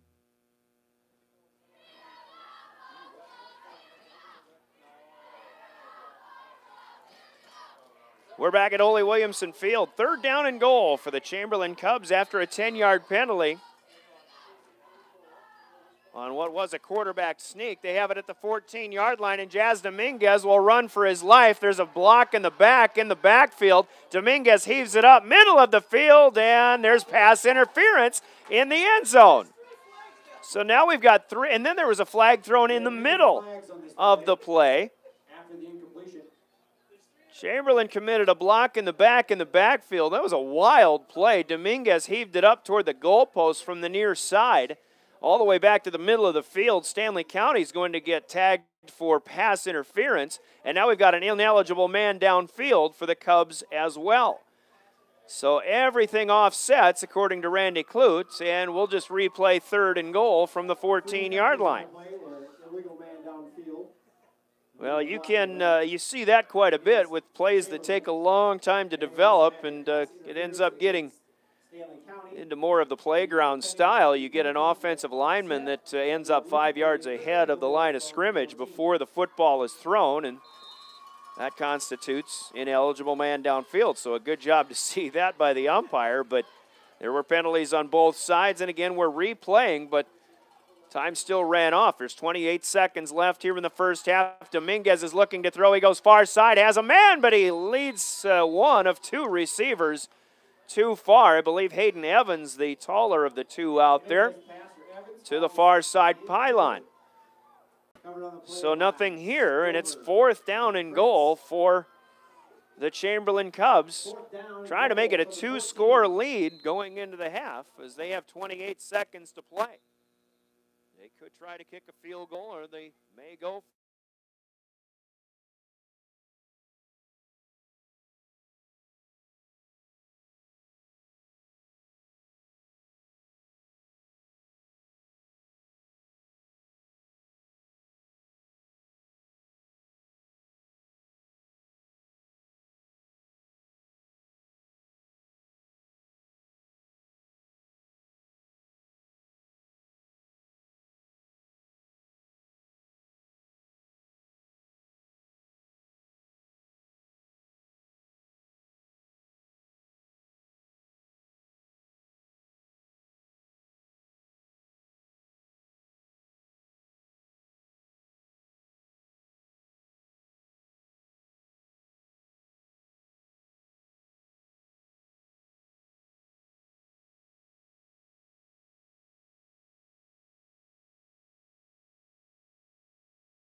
Man wide open, he came outside of the end zone to grab it, and Reed Wazorek is going to make a touchdown saving tackle for the Stanley County Buffaloes.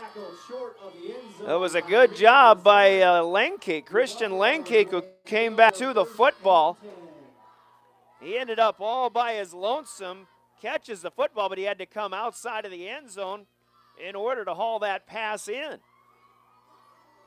And Reed Wazorek makes a good open field tackle to deny the touchdown. We'll call it an 11-yard gain down to the 3, but Chamberlain will lose it on downs. And that mystery penalty about 3 plays ago ends up being maybe the one thing that, that kept the Cubs out of the end zone. Langkeek with the grab. The Buffaloes have it 1st and 10 at their own 3-yard line. Chamberlain used all their timeouts, so this is a situation where Stanley County will just kneel it down, and our first half will come to an end. Kind of an exciting first half, an awful lot happening, but just 3 touchdowns overall on the ball game. And at the intermission on the Wagner Auto scoreboard, Chamberlain will lead the Stanley County Buffaloes by the score of 13-7. Wagner Auto appeared the one place to go. View all of their inventory on their website at wagnerauto.com. We break for 2 minutes. Our CHS Midwest Cooperatives halftime break comes up next. This is high school football, Stanley County, Chamberlain on 1060 KGFX and drgnews.com. The Stanley County Booster Club was proud to have infused over $18,000 back into the district last year through the Wish List program. That money was raised through the operation of the concession stand. Wow, right? If you want to be part of a group that gives back in a big way, they meet the first Monday of each month, 6:30 p.m. at the Valley Tap in Fort Pierre, or they'd love your help working in the concession stand. It's easy. They use Sign Up Genius. Take a look. You can find a link and even more information on their Facebook page. The Stanley County Booster Club, proud to be SC. When you're looking for the deal that's right for you, and you want the best quality and service too, I'm gonna tell you about the place that you should try, and this will be the only place where you buy. Looking for affordable auto insurance coverage? KPI Insurance has the deals that are right for you. We can insure all cars and all drivers regardless of age or driving record. Call Kevin or Kelly today at 234-2323. KPI Insurance, located in Chamberlain and online at kpiinsurance.com. Let's celebrate what a wonderful community we live in. At First Dakota, that's something we do every day. At First Dakota, we reinvest in our communities by helping friends and neighbors start businesses, run family farms, purchase homes, finance college, and build financial security. Come to First Dakota, the first community bank in the Dakota Territory. At First Dakota, our experience is the difference. First Dakota in Chamberlain, member FDIC. Imagine what it would look like if we didn't have companies to haul away our unwanted things. Take a second, think about that. Not a pretty picture, is it? Byrie Brothers in Chamberlain can and does clean up that picture. They're here to help you with your disposal needs. Whether it's weekly pickup of household trash or you have a special project that needs a large container, Byrie Brothers will help you with what you need done. Give them a call at 234-5771. 234-5771. At Byrie Brothers in Chamberlain, satisfaction is guaranteed or double your garbage back. Call today.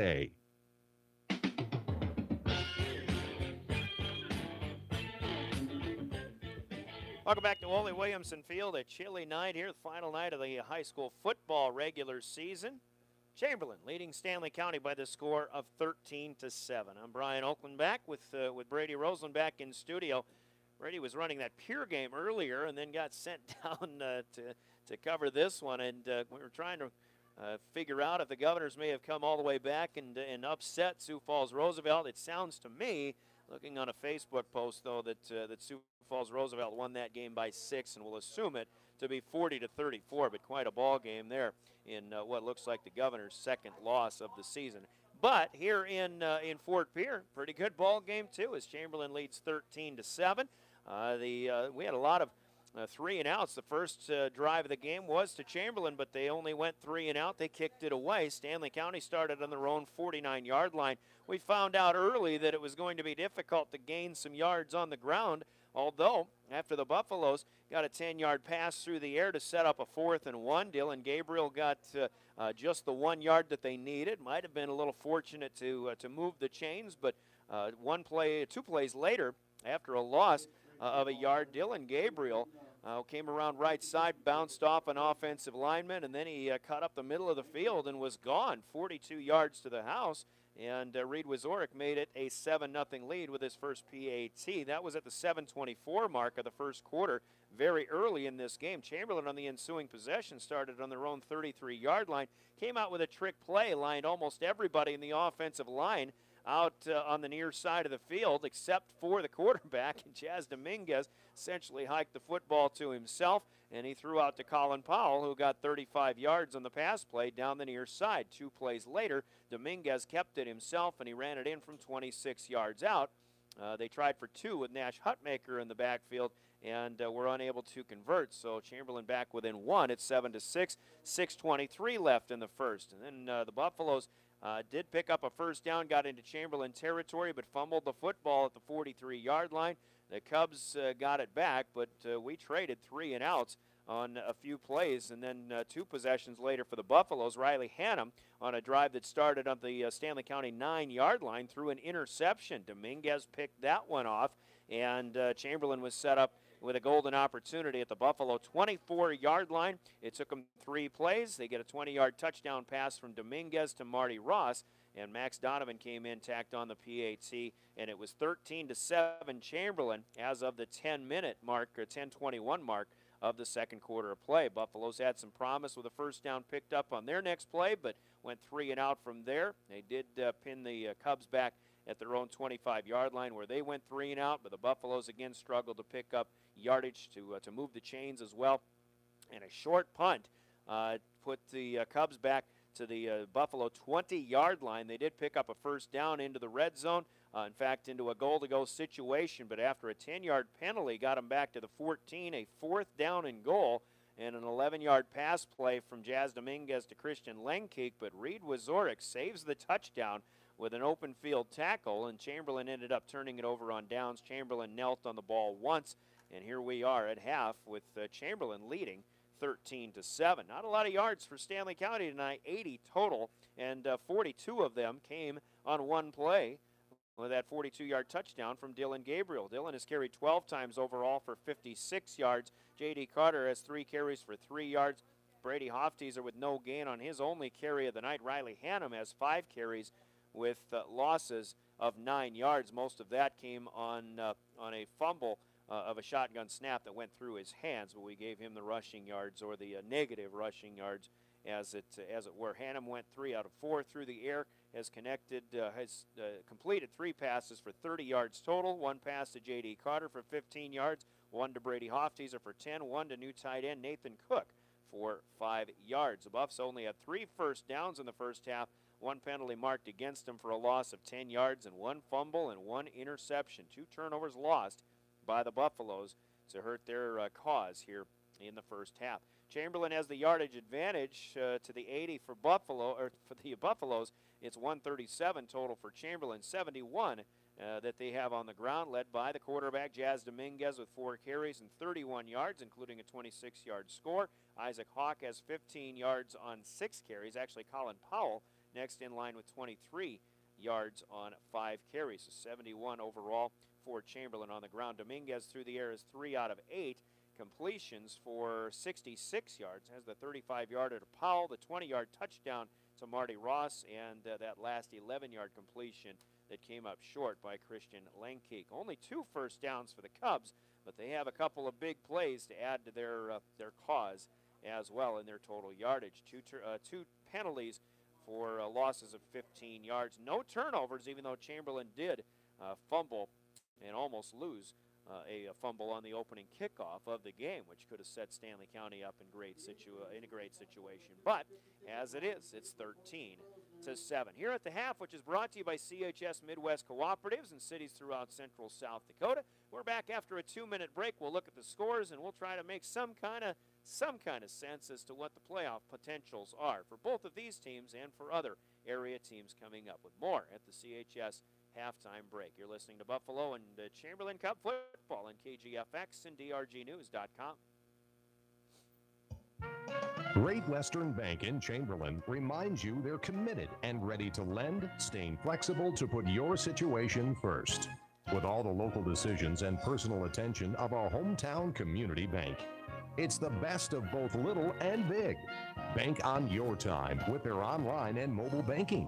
See the staff at Great Western Bank, located at 101 East King in Chamberlain. Making life great. Member FDIC. At Chamberlain Building Supply, the way we see it, every wall is a blank canvas. With 1 coat of Valspar Medallion paint, a room transforms. Every color brings new life, new energy, and new potential to your space. Whether it's 1 color or 3, it changes everything. Valspar Medallion with Colorfinity technology for 1 coat color that lasts. Available at Chamberlain Building Supply, 212 East G Street in Chamberlain. Stop by or call 605-734-6097. When it comes to planting, go to the people who know seed. Farm Co. in Chamberlain.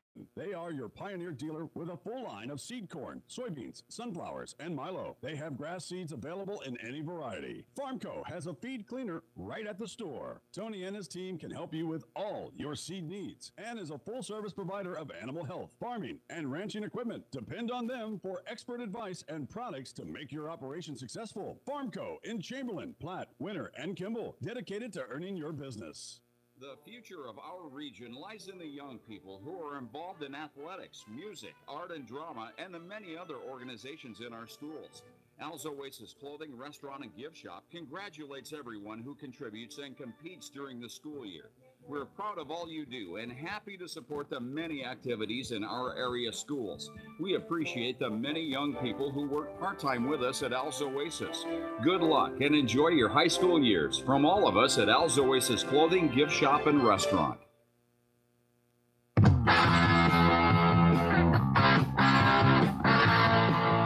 Back at the half at Ole Williamson Field in Fort Pierre, 13-7, Chamberlain with the lead. Stanley County will get the football to start, will receive the second half kickoff, we should say, once we get going, taking a look at other scores that we're finding out on the Twitter feeds and on the Dakota Radio Group. We understand that the Pierre Governors have lost that game by 6 points tonight, so I'm guessing Sioux Falls Roosevelt won it 40-34, but Pierre was trailing 26-0 in that game, thanks in part to 5 first-half turnovers. It was not going well at Howard Wood Field, but the second half, a furious comeback. They took a 34-33 lead that we saw, but again, I got a Facebook feed that said that they lost by 6, and that was all it said, so we'll assume it was 40-34. Quite an effort by Pierre, but turnovers will kill. That is a no-brainer.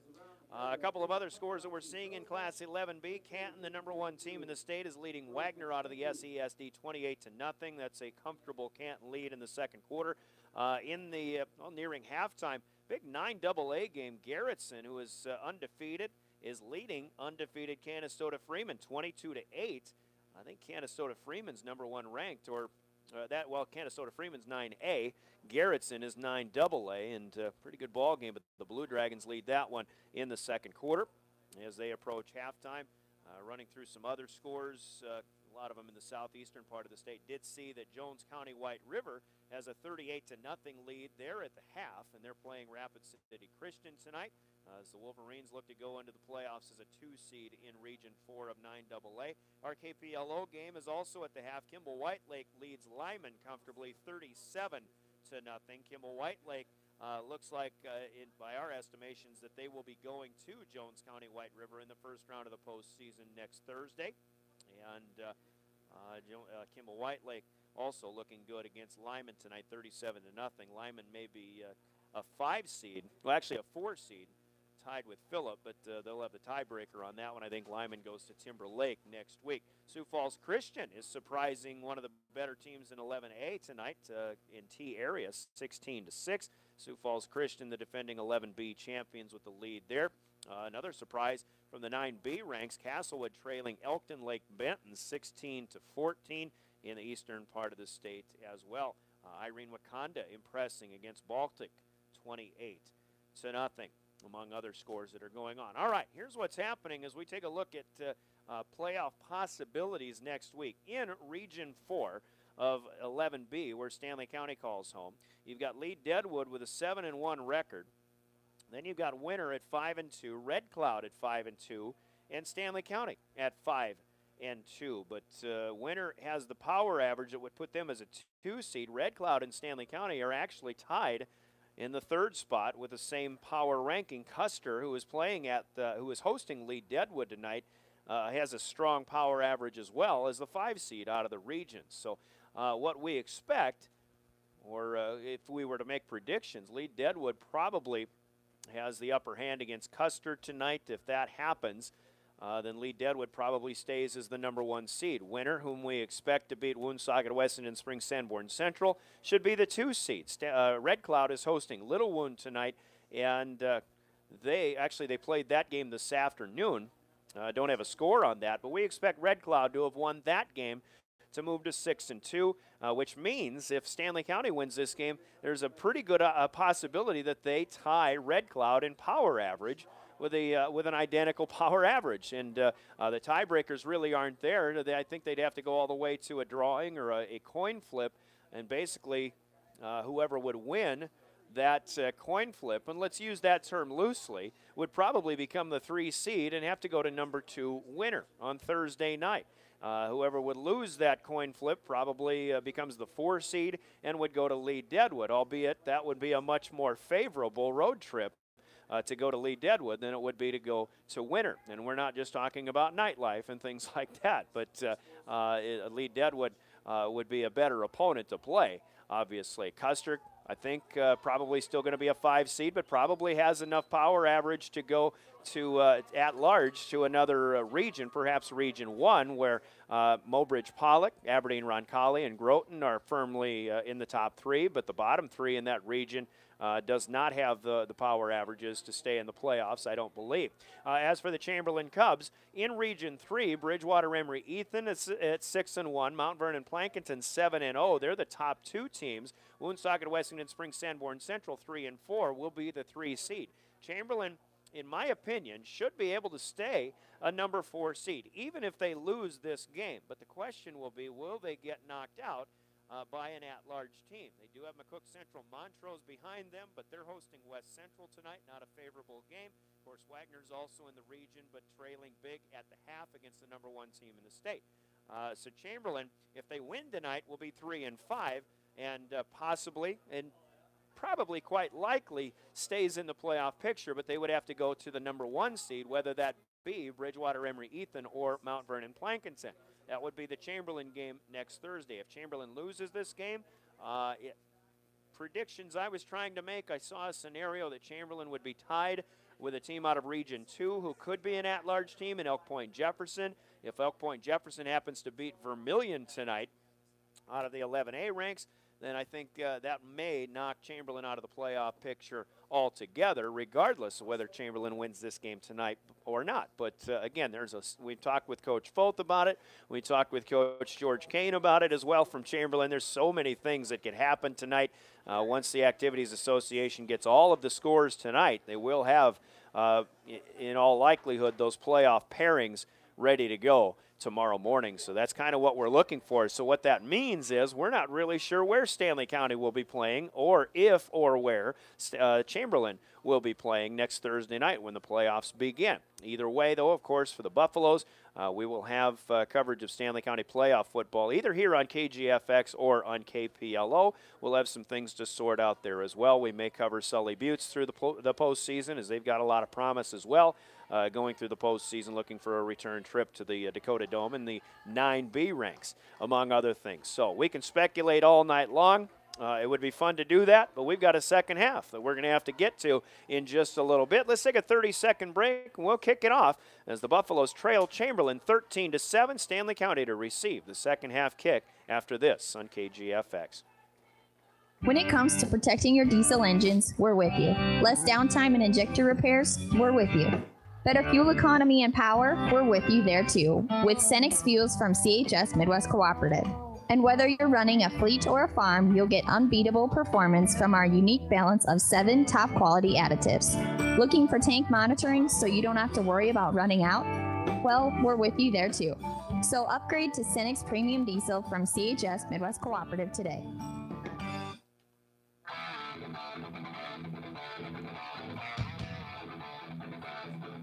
Back in Fort Pierre, here we go to the second half. Our Lynn's Dakota Mart opening kick is a squibber taken at the Buffalo 35-yard line by Brady Hofteaser as he retreated a few yards to pick it up.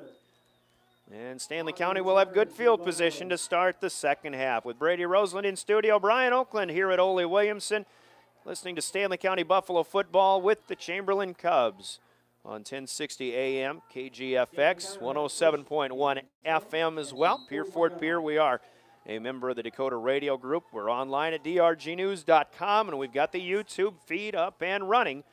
You can see and hear this broadcast of the second half coming up. Subscribe to the YouTube channel of KGFX. See if the Buffaloes made any adjustments as we go to our third quarter. Riley Hannon with a handoff to Dylan Gabriel from the 41 up to about the 45-yard line. Pretty good start of 3.5 yards for Dylan Gabriel. Ash Hutmaker in on the stop, and the Buffaloes, actually we see that Pierre score 39-34 as the score I've just been given, with Sioux Falls Roosevelt defeating the Pierre Governors. Kimball Whitelake, by the way, has taken a halftime lead on Lyman, 42-0 on KPLO FM. Gabriel again up across the 45, but no further than the 46, a gain of a yard. And it'll be 3rd down and 5 for the Buffaloes in the opening possession of the second half. Stanley County going in the same direction they ended the first half, north to south or from our right to left, as Riley Hanna was in the shotgun, sending J.D. Carter in motion. They'll go back to Gabriel as he'll come around the right side looking for the midfield stripe. He has that, but he needs a little extra, I believe, to pick up the first down. And if they're going to be a half-yard short perhaps here, it'll be very interesting. The line, the drive started at the 41, so it will be less than a yard to go here for Stanley County. trailing 13-7. Gabriel's 15th carry of the night. And Hannum is back to punt. Reed Wazorek is the short player. Looks like the Buffaloes are going to try to play field position as Riley Hannum gets the punt. It'll bounce inside the 30 to the 25, down to now at about the 23-yard line. Max Foth and crew chose field position instead of trying to make a statement here early in the third quarter. Lathan Prince gets down there, and Chamberlain will have it 1st and 10 at their own 23. Just about 2 minutes gone by here in the third quarter. Interesting decision. I don't think it's a bad decision for the Buffaloes, but Dylan Gabriel got 2 4-yard carries on that last sequence. And again, yards on the ground have been very difficult to come by, but Stanley County elected not to get too aggressive here early on. We'll see what the Cubs come out with on their first play from scrimmage. Isaac Hawk, big bruising running back, comes around the left side, up the middle of the field, across the 25-yard line. Not a lot more than that, as Will Spangenberg and company coming away from the pile. And let's call it at the 25, just a gain of 2 for Isaac Hawk. Hawk, a 225-pound bruiser. Buffalo shuffling players in and out. Just 2.5 minutes into our third quarter of play. 13-7, Chamberlain with the lead. Touchdowns in both the first and the second quarter. Stanley County scored on their first possession of the game, a 42-yarder from Dylan Gabriel, but that's all they've got so far. Another rushing play here, again up across the 25 to about the 28. It'll be 3rd and 5 after a gain of 3 for Isaac Hawk. 3rd and 5. And again, the Cubs right now are in this spot on the field where it is a soft field, a lot of moisture over the course of the week. There's going to be a lot of mud before this game is over. Dominguez rolling deep and will throw it away, looking out to the near side. His intended receiver closest in the area was Brant Gullickson, a 160-pound senior. Jazz Dominguez was running for his life, and now there's a flag on the field, though. Right out in the middle of the field, and it's another ineligible man downfield. Stanley County will take the result of the play, though. They're comfortable with forcing Chamberlain probably to punt, and 4th and 5 from the 28. And J.D. Carter will retreat back just across the 50-yard line, now around the 45. Jazz Dominguez will punt for the 3rd, I believe, time tonight. High snap, but he has plenty of time, and he gets a good boot into this one. Carter will have to run it down and won't have to worry about it. It'll trickle out of bounds out on the far side of the field. But another good kick here for Jazz Dominguez as he kicks away from Carter, which is obviously a good idea if you're Chamberlain. So Stanley County will have it. Their second possession of the second half. 8:32 to go, third quarter. But inside their own 30, we'll call it at the 27. And the Buffaloes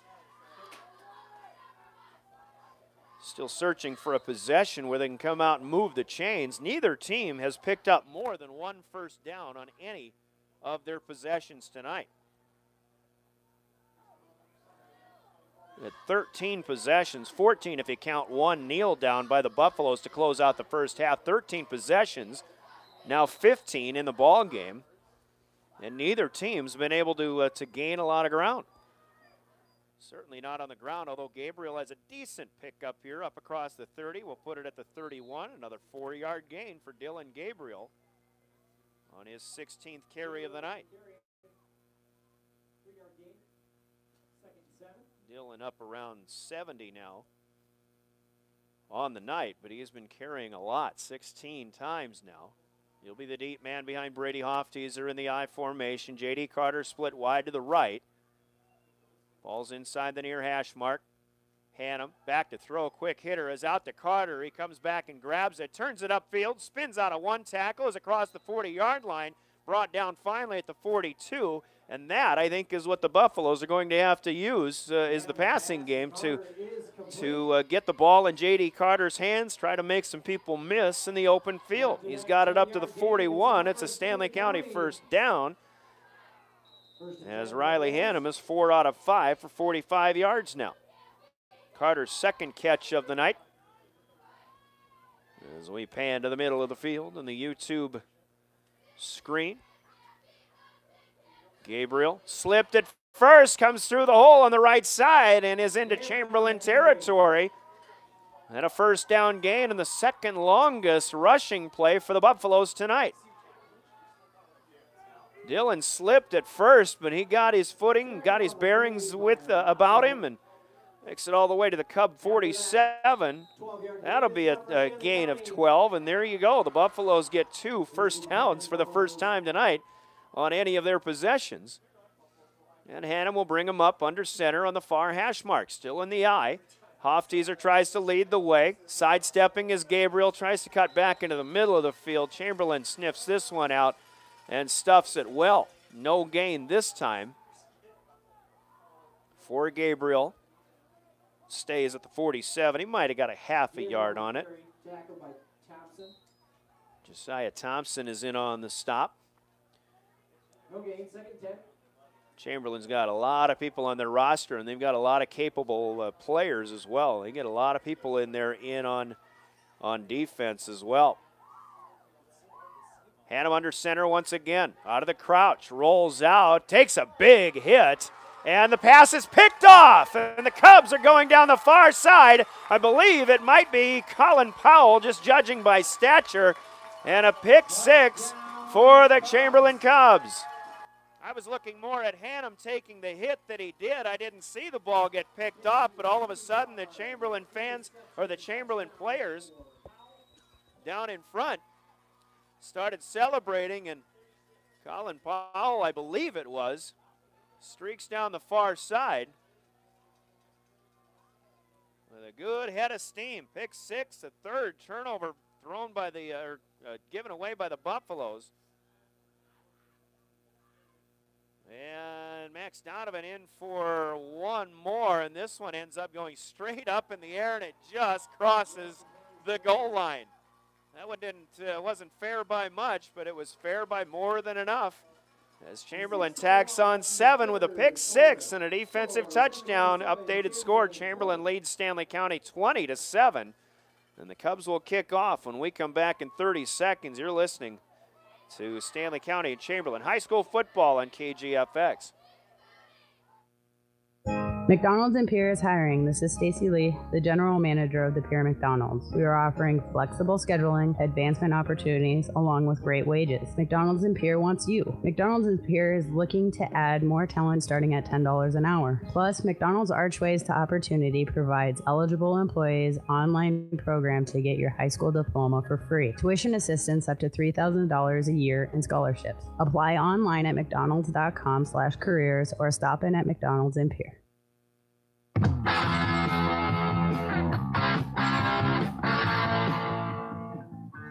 Well, after the Buffaloes picked up a couple of first downs, looked like they're building some momentum, but Riley Hannum takes a hit as he throws, and we believe it was Remington Rosso who picked it off and took it 53 yards down the far sideline. Rosso, a junior at 170 pounds, but he had a head of steam and nothing but daylight as he cut into that route. Squib kick fallen on by Brady Hofteaser. The Buffaloes will come out and try it again, but now trailing 20-7 with 6:18 to play in the third quarter.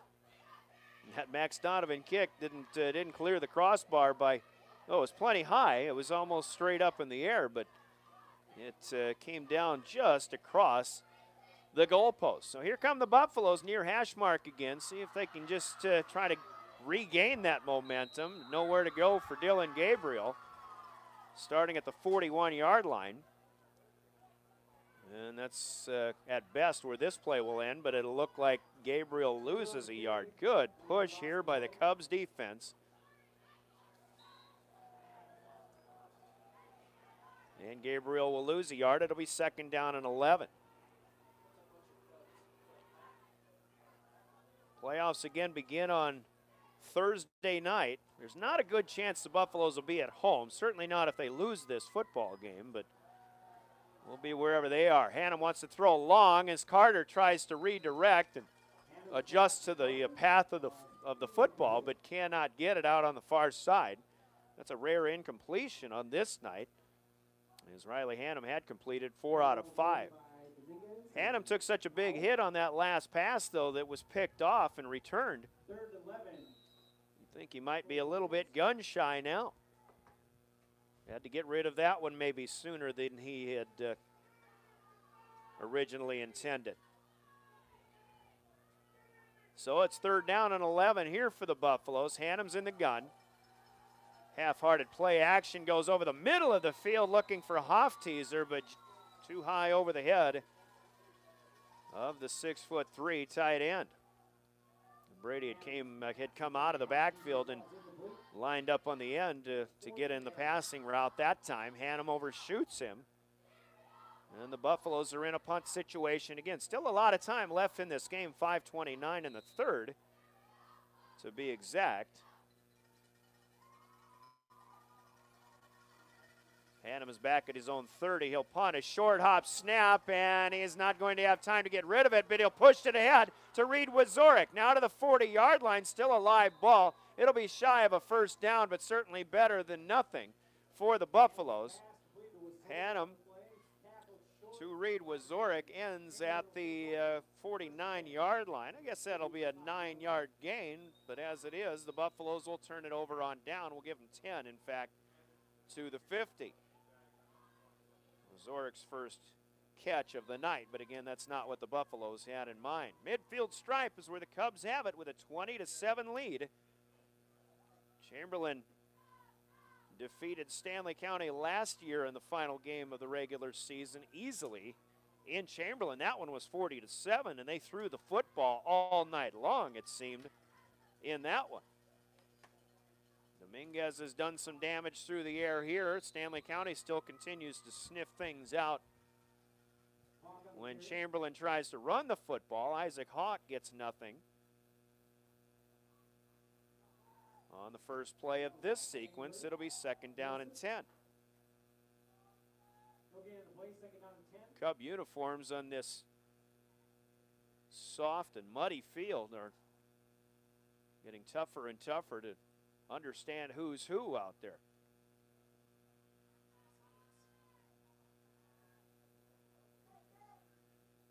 Actually, I think I said the 50-yard line. Now a loose ball as Dominguez did not come up with the snap cleanly. Isaac Cliff says it's Stanley County ball, but he's not wearing zebra stripes. Zebra stripes actually say Chamberlain keeps it, so Dominguez falls on it. I had said the play had started at the 50. It's actually the 45-yard line. And that's where the Cubs still have it. It's 3rd down and 10.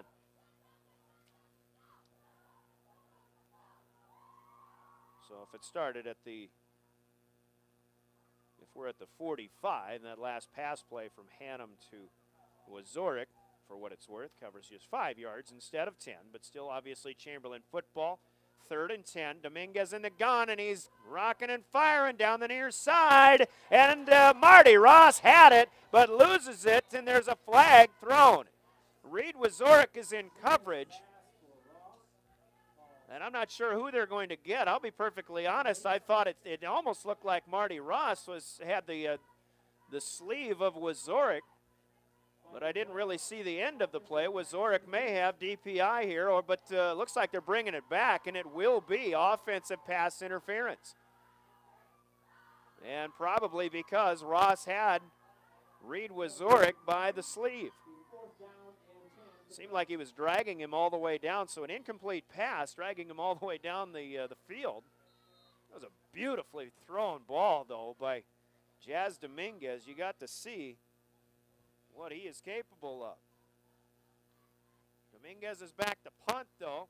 Buffalo's giving a good rush. This one's straight up in the air out to the far side of the field, and it'll take a Stanley County bounce ahead of the 30-yard line. Cubs will finally down it at about the 32. So good job defensively here by the Buffaloes.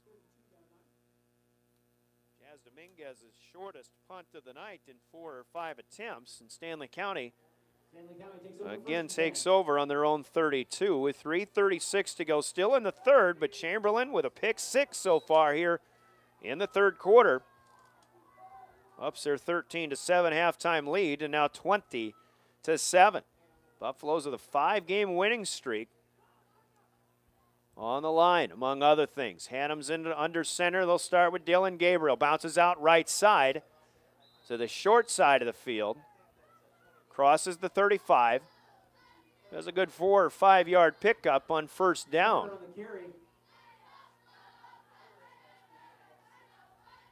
Was that Carter? J.D. Carter in the backfield. Finds his way to the 38, a pickup of 6. 6-yard gain, second down and 4. 3:05 left to go. We're in the third. Hannum's in the gun. Carter coming in motion. This is Gabriel up the middle. And again, if there's ever running room, the holes are closing just that much quicker for the Chamberlain defense. Ruger Forrester makes the stop here at the 39. Only a gain of 1 for Gabriel. Breeze picking up a little bit. Stanley County heading right into that breeze from the south now. They still have 2.5 minutes to go. Should not affect the passing game, but it's making it a lot colder here in the press box. Our eye in the backfield. Carter has the carry again to the far short side of the field. Spins up across the 40 and falls forward close to a first down for the Buffaloes. And this will depend on the spot. And again, no need for a measurement. Stanley County has it for a first down at the 42.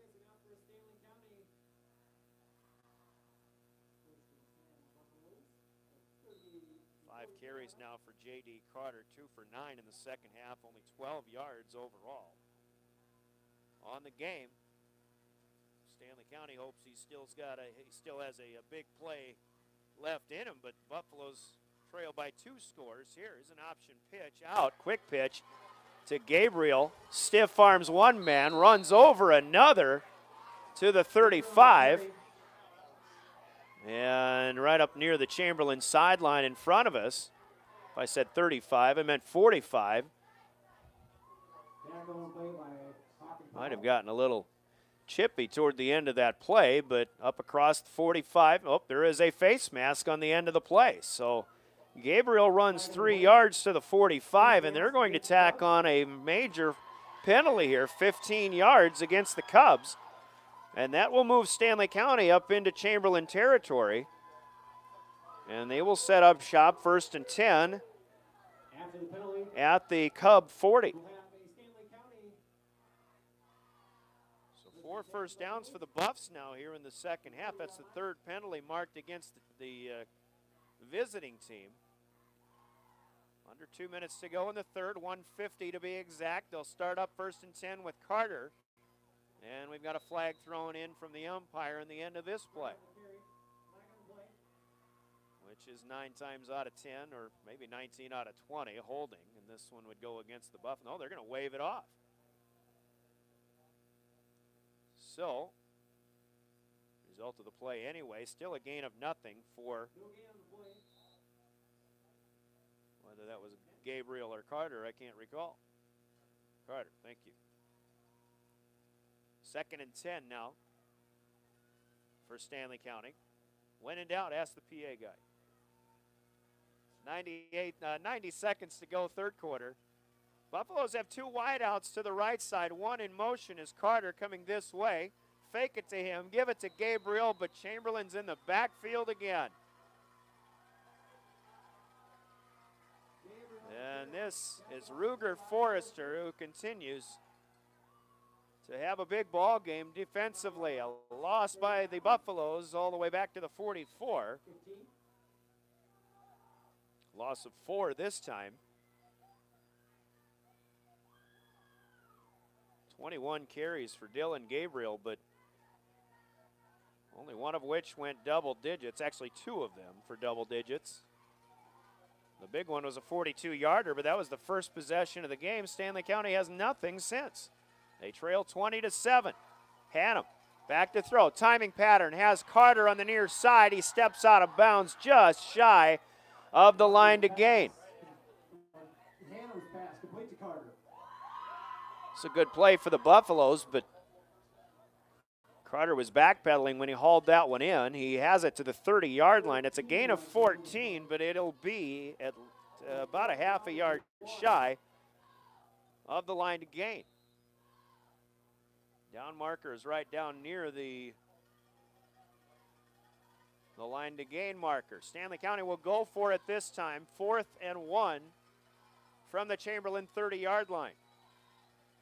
20-7, Chamberlain leads, tail end of the third quarter. Hannum will go under center, and they'll give it to Gabriel, trying to follow the fullback, Damon Hofteaser, and also the guys up front. Looks like Gabriel's got enough. He'll get a yard inside the 30 to the 29, and that should be a Stanley County first down. Gabriel, a 2-yard gain on the play, tackled on the play by Rosso. So they will start the clock again. Remington Rosso, who had the pick 6 a while ago, in on the stop of Gabriel this time. Stanley County with their 9th play of this possession coming. Hannum loses his footing. Ball's on the ground as Gabriel didn't get the handoff exchange. It's another turnover as Chamberlain covers another fumble up.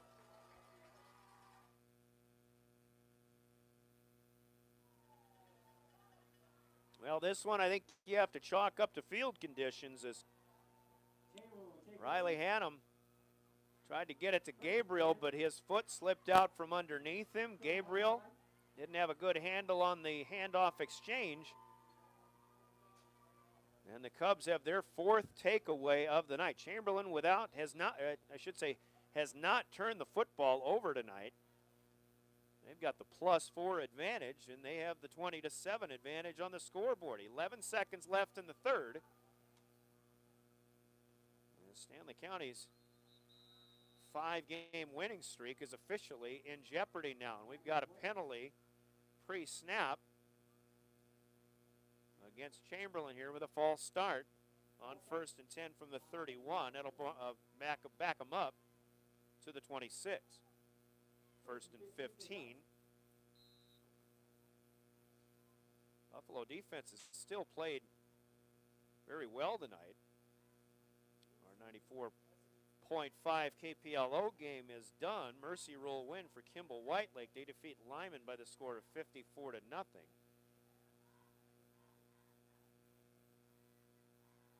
Try to get you some more scores, and again, maybe try to take a few guesses of playoff possibilities once again when we get to the postgame. We've still got a ways to go. Chamberlain with a running play that'll run out the clock here on our third quarter.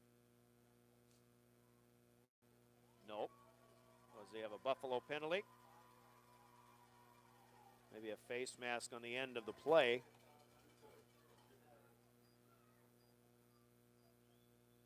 And it ends up at the 37 of the Cubs. They'll start the clock, and the last 3 seconds will wind out after a 5-yard gain. Chamberlain on the Wagner Auto scoreboard will lead at the end of 3. They lead the Buffaloes by the score of 20-7. Wagner Auto appear as the one place to go. We've got a 4th quarter still to come. We do that in 1 minute. You're listening to Buffalo and Chamberlain Cub football. 1060 KGFX, 107.1 FM, and drgnews.com. Winning isn't everything. It's how you play the game that counts. If your values tell you the same, let's start a new conversation about money. At Thrivent Financial, they believe money is a tool, not a goal. No matter how much you have, they offer financial guidance to help you feel confident. Because it's not just about making more, it's about doing more. Call financial consultant Mike Reimer today, 234-0382. Licensed agent producer of Thrivent Financial. Marketing name for Thrivent Financial for Lutherans. Registered representative of Thrivent Investment Management Incorporated. Some banks proudly offer mortgage approvals in less than 8 minutes. 8 minutes for one of the largest purchases of your life. Doesn't leave much time for questions, does it? Think about it. Who really benefits from a speedy mortgage process? You or the lender? At First Dakota, we can't promise you an 8-minute mortgage, but we we will promise you a thoughtful and transparent home buying experience. Home loans from First Dakota National Bank. Take all the time you need. Visit firstdakota.com. First Dakota is an equal opportunity lender.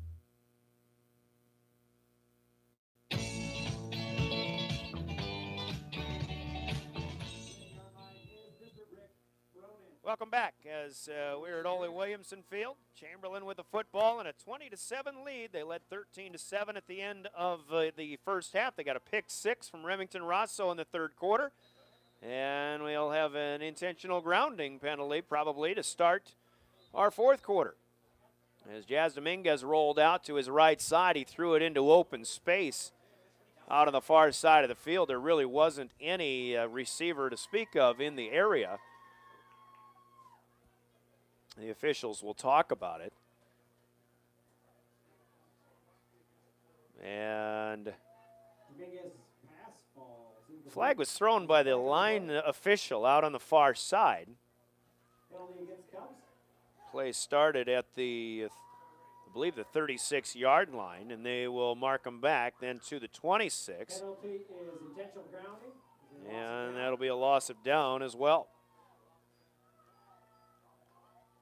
Fifth penalty marked against Chamberlain. Second down and,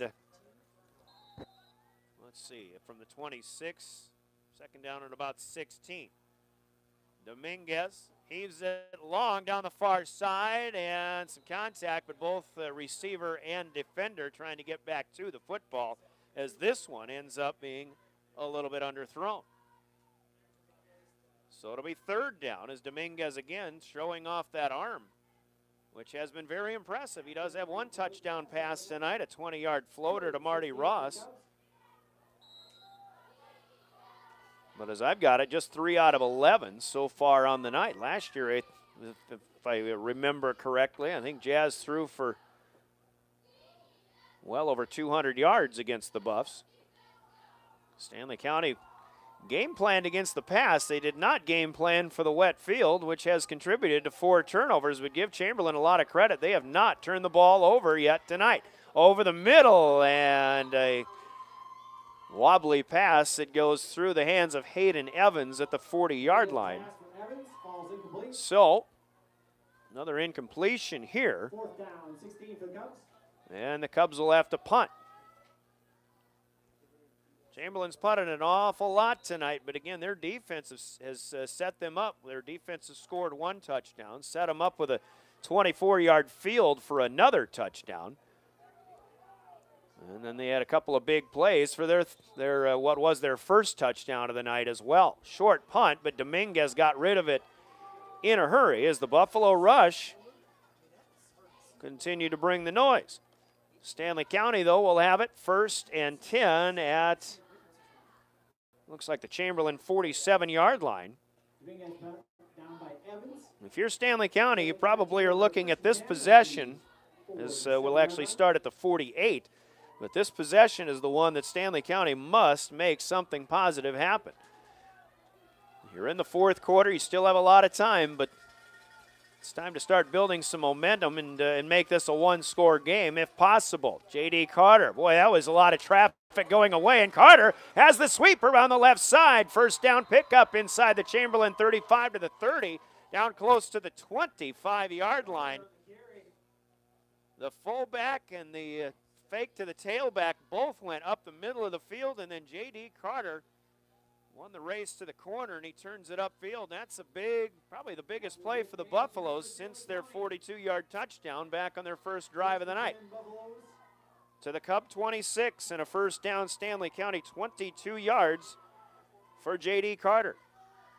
1st and 10, the Buffs will bunch it up on the far hash mark. More conventional. Dylan Gabriel is up, ended. And another brilliant tackle here by the Cubs. I think that was Powell here, 22.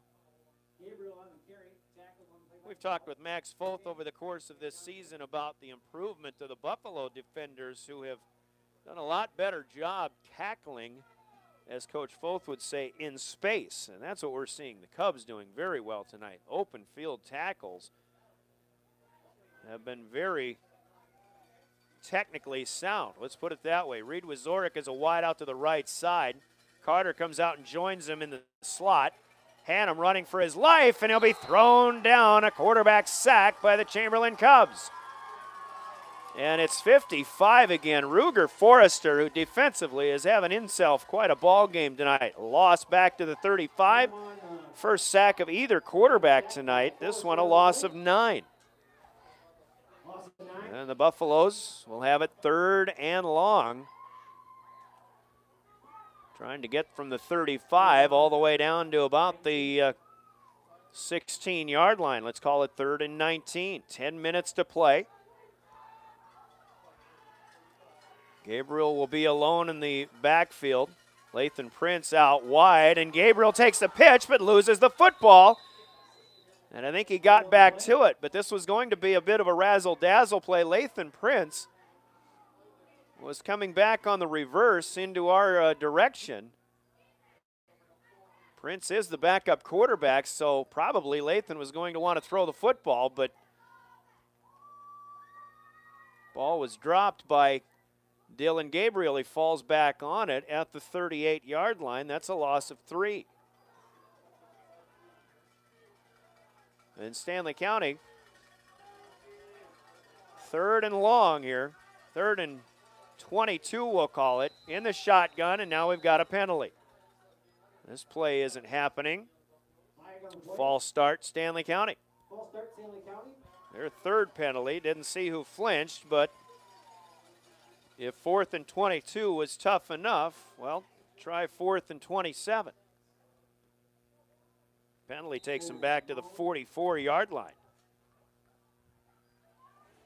Actually, about 4th and 28. The 16 is still the line to gain. 9 minutes and the clock is counting down. 20-7, Chamberlain leading the Buffaloes. Wideouts will bunch up out to the far side. J.D. Carter by himself here on the near right side. Over the middle and almost picked off by the linebacker, just playing in the middle of the field. So Hannum's pass is incomplete. Carter would have been met by a couple of Chamberlain defenders anyway. And the Cubs will take over on downs. Still a lot of time left, but Chamberlain still leads by 2 possessions. 8:43 left. We're in the 4th. Cubs have lost a few ball games in a row. A couple of them heartbreaking losses. A 13-12 loss to Woonsocket, Washington Springs, Sanborn Central in overtime. Couple of weeks, or that was 3 weeks ago, and then they had that 2-possession lead with 2:39 to go against Winter 2 weeks ago, only to see Winter come back and win that one in the end. Isaac Hawk has a first down gain for the Cubs from the 44 up to about the 49. Pick up of 5. It'll be 2nd and 5. Chamberlain's going to start trying to wear down the Buffalo defense here. Buffaloes, I believe, have run quite a few more plays here in the second half. Now we've got flinching on both sides of the football. Late whistles, but it almost looked like the center had, not sure what happened here.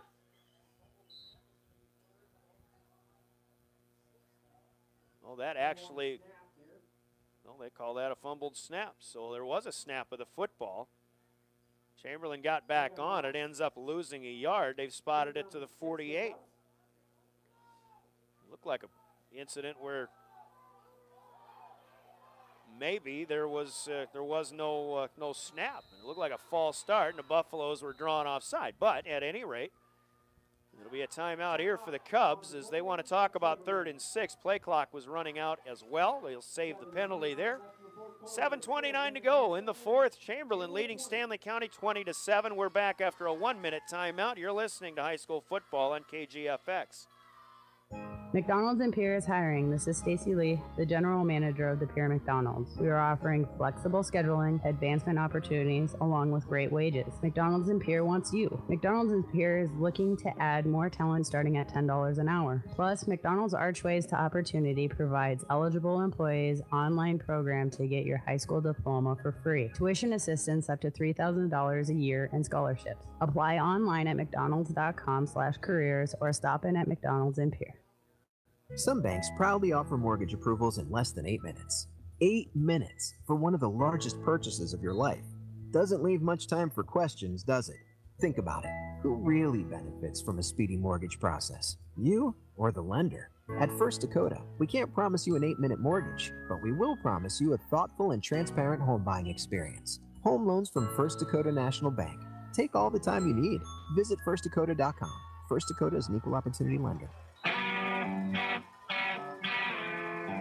Chamberlain out of the timeout, faced with a 3rd and 6. They give it to the second man through, and it's the first carry of the night for their fullback, Cordell Camella. And Cordell will get into Buffalo territory to about the 46-yard line, a gain of 6. Pretty good surge. Buffaloes may not have been expecting that, but it's 4th and 1. Chamberlain will try to make a statement here. And it's a keeper for Jazz Dominguez. Had a quick snap on that one, just trickled his way to the right side of the offensive line and was following the big fellas. Good enough for a first down. He picks up the yard that he needs to the Buffalo 45. Chamberlain has not had a lot of first downs gained tonight. But they get a big one here as they continue to lead 20-7 here in the 4th quarter. 6:45 counting down.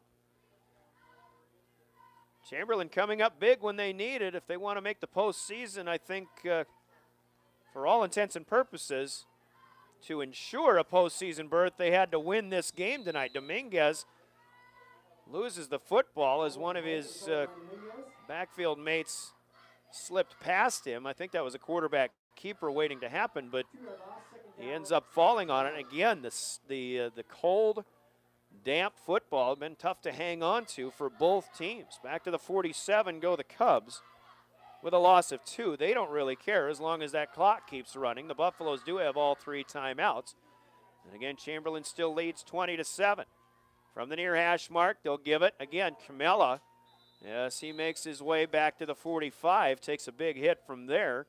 Jaden Face getting up off the pile. Austin Hand off the bottom of the pile. And 2 yards back again to the 45 for Cordell Camella. 5:35 counting.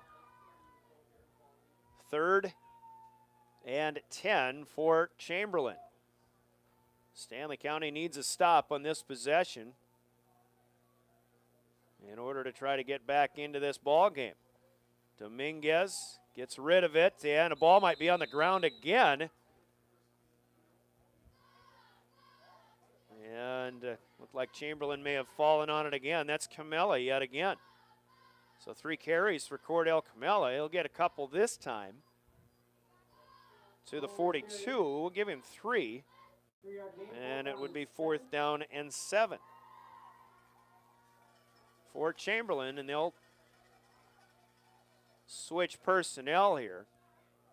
Chamberlain up by 2 possessions, under 5 minutes to go. Yeah, I punt if I'm Chamberlain, try to pin the Buffaloes back deep, but it looks like Dominguez is back. They don't go back very deep in punt formation. Buffaloes are probably going to bring the house on this one, but Chamberlain will call a timeout as the play clock winds down. Nope, they're going to take a delay of game penalty. So that'll back them up to the 47. Dominguez has had some nice kicks. This one gives him a little more breathing room. He's, with some nice hops, he's kicked 50 yards a time or two tonight. High snap, Hannum runs into him and then helps the punter up. Dominguez got rid of it, and the Buffaloes all the way down to about the 5-yard line. Well, inside the 10, looks like maybe about the 7, maybe the 8-yard line is where this punt return will come to an end. So an effective drive for the Chamberlain Cubs as they take over 4.5 minutes off the clock here in the fourth quarter and still lead 20-7. Stanley County with a long way to go. And you know the rest thanks to Jerry Reed, but only 4:18 left to play. Stanley County from their own 7-yard line. The only Buffalo touchdown has been a 42-yard touchdown run, the first drive of the game for Stanley County, that coming from Dylan Gabriel. Hannum will audible. Tell everybody what he wants them to do. He comes back up under center. Stays safe with it, but Chamberlain swallows up Dylan Gabriel. This defensive line for the Cubs, and of course, the one name that is a household name around this state, Nash Hutmaker, leading the charge. Back to the 7 for Gabriel, his 25th carry of the night. A lot of them have given him no yardage. Some of them have taken him backward. 2nd and 10, Hannum will roll to the left. It's a quarterback keeper, has space, still on his feet, turns the corner, has a big gain on first down across the 20 to the 25.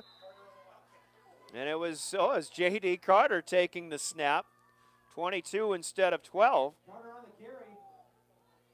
So again, Stanley County going to have to try to get J.D. with his hands on the ball in whatever way they can, up across the 30, let's call it the 31. Gain of 24 yards. J.D. had 22 on his last one, gets 24 this time. 3:25, now Hannum back in the gun. Looking to throw and has nowhere to go, and he paid the price in trying to make a second effort. We told you early on that Chamberlain is a hitting ball club, and Hannum gets finished off, maybe back to the line of scrimmage. No sack on that one, and a gain of nothing for Riley Hannum.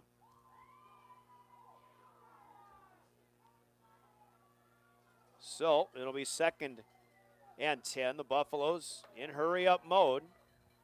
Pitch, reverse.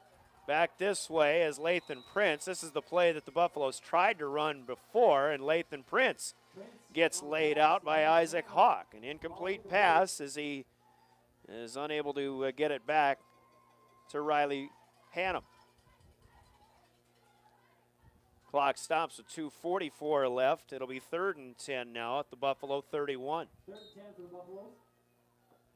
20-7 our score. The only score of the second half was a 53-yard interception return for a touchdown by Remington Rosso of the Chamberlain Cubs. Ball near the far hash. 3 receivers to the near right side for Stanley County. It's a quick hitter to Carter. He cuts back to the middle of the field, and he'll get wrapped up and thrown down. And I believe that is... thought I saw 78. They don't have a 78.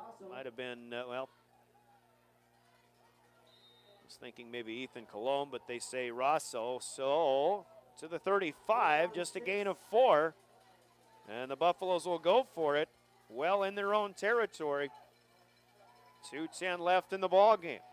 Shotgun snap, again footing issues, and Carter is hit as he tries to haul it in. Marty Ross makes the well-timed hit to negate the play. Incomplete pass. That may, for all intents and purposes, do it for the Buffaloes, although they still have all 3 timeouts. Chamberlain will have to run some plays here, but they have it at the Stanley County 35-yard line. 2:04 left to go. Chamberlain looking to finish the regular season 3-5. And hopefully for their sake, getting into the postseason, although they'll have a tall task in that first round, likely against either Bridgewater Emory Ethan or a team that's still undefeated coming into tonight, Mount Vernon Plankinton.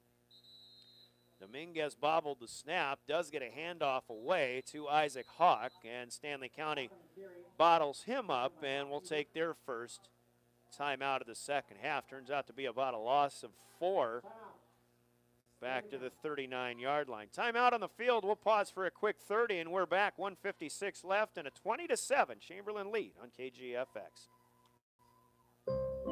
Your cancer care should be as unique as you are. At Avera Breast Center, our team of experts create a treatment plan that will work best for your type of cancer, using the latest screening, radiation, and surgical techniques. You also have access to holistic approaches to help with side effects, and a 24/7 call center for answers to your cancer questions when you need them. Learn more at avera.org/breast or by calling 855-697-2592.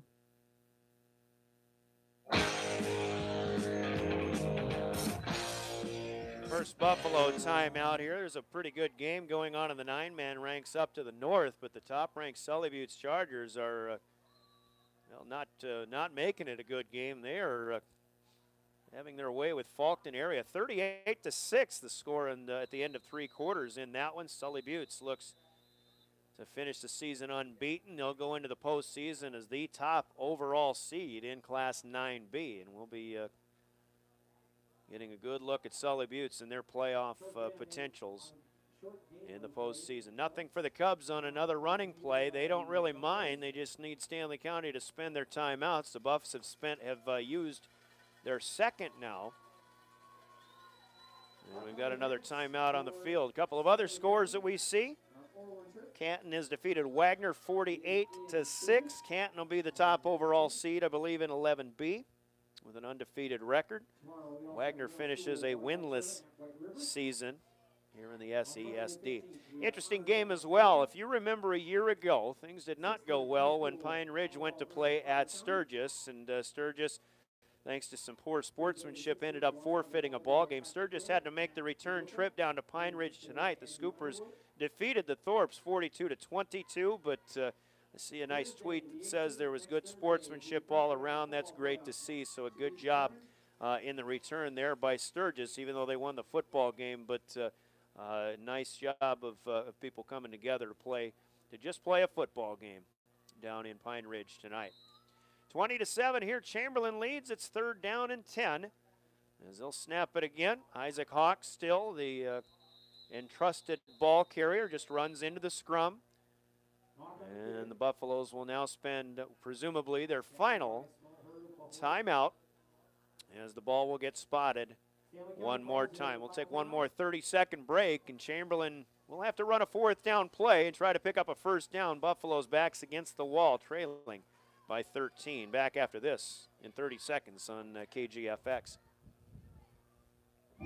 The Stanley County Booster Club was proud to have infused over $18,000 back into the district last year through the Wish List program. That money was raised through the operation of the concession stand. Wow, right? If you want to be part of a group that gives back in a big way, they meet the first Monday of each month, 6:30 p.m. at the Valley Tap in Fort Pierre, or they'd love your help working in the concession stand. It's easy. They use Sign Up Genius. Take a look. You can find a link and even more information on their Facebook page. The Stanley County Booster Club, proud to be SC.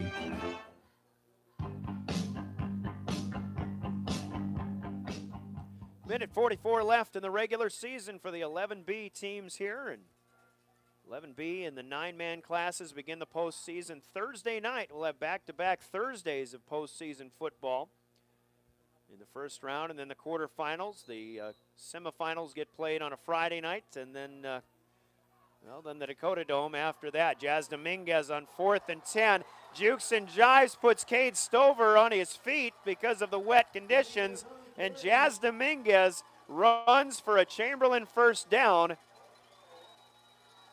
Nice play there by the Chamberlain quarterback, the senior, one of the leaders. Chamberlain, by the way, Coach Kane wanted to acknowledge his seniors when we were doing starting lineups tonight. I wanted to get the full lineup out there, but we'll mention the seniors who are playing their final regular season game here as well. Chamberlain probably gets another ball game, gives 16 yards to Jazz Dominguez. Chamberlain will just need a couple of kneel downs, and they will break a losing streak. Stanley County's five-game winning streak also will come to an end tonight. Dominguez backpedals and takes a knee. And again, he'll just need to do that one more time. Seniors for the Cubs on this squad: Max Donovan, Jazz Dominguez, Brant Gullickson, Christian Lenkeek, who has caught a pass tonight, Dylan Hopkins, a backup running back, Colin Powell, Cordell Camella, Ben Defender on the line, Will Mankey, and Wakia Rios, the seniors who, the 10, who will most likely get one more football game to play. They're going to defeat the Stanley County Buffaloes. Final kneel down, that should do it. And on the Wagner Auto scoreboard, the Chamberlain Cubs will defeat the Stanley County Buffaloes for the second straight season. And the game clock has fewer seconds on it than the play clock, so there will not be another need to run another play. Tough night for the Stanley County Buffaloes. Chamberlain plays a clean game, all things considered, and that certainly has nothing to do with what their uniforms look like. But we'll be talking about it when we get into the postgame. Your final on the Wagner Auto scoreboard: Chamberlain 20 and Stanley County 7. Chamberlain 3-5. Stanley County falls to 5-3, but we'll talk about again in the postgame playoff possibilities when we return with our postgame, which begins in 2 minutes. You're listening to high school football on KGFX and DRGnews.com. The Stanley County Booster Club was proud to have infused over $18,000 back into the district last year through the Wish List program. That money was raised through the operation of the concession stand. Wow, right? If you want to be part of a group that gives back in a big way, they meet the first Monday of each month, 6:30 p.m. at the Valley Tap in Fort Pierre, or they'd love your help working in the concession stand. It's easy. They use Sign Up Genius. Take a look. You can find a link and even more information on their Facebook page. The Stanley County Booster Club, proud to be SC. When you're looking for the deal that's right for you, and you want the best quality and service too, I'm gonna tell you about the place that you should try, and this will be the only place where you buy. Looking for affordable auto insurance coverage? KPI Insurance has the deals that are right for you. We can insure all cars and all drivers regardless of age or driving record. Call Kevin or Kelly today at 234-2323. KPI Insurance, located in Chamberlain and online at kpiinsurance.com. Let's celebrate what a wonderful community we live in. At First Dakota, that's something we do every day. At First Dakota, we reinvest in our communities by helping friends and neighbors start businesses, run family farms, purchase homes, finance college, and build financial security. Come to First Dakota, the first community bank in the Dakota Territory. At First Dakota, our experience is the difference. First Dakota in Chamberlain, member FDIC.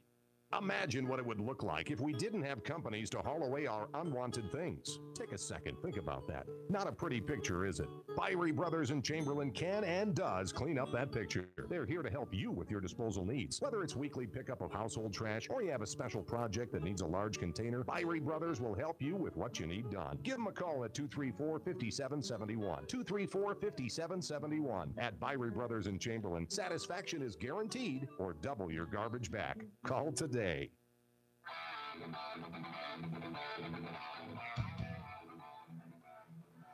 Back at Ole Williamson Field, a great night for the Chamberlain football squad as they defeat Stanley County 20-7. All of their crowd who are here and their student body and their football team and in a team chant out here in front of us. Kind of a neat show of togetherness for the Cubs who have made the trip, and Chamberlain gets the victory here. 20-7 our final, and we're just finishing up some last-minute stats in this one. The Buffaloes got off to a fast start. First drive of the game, they got maybe a fortunate first down, but 2 plays later, a 42-yard touchdown run for Dylan Gabriel. A Reed Wazoric PAT made it 7-0 with 7:24 left in the first.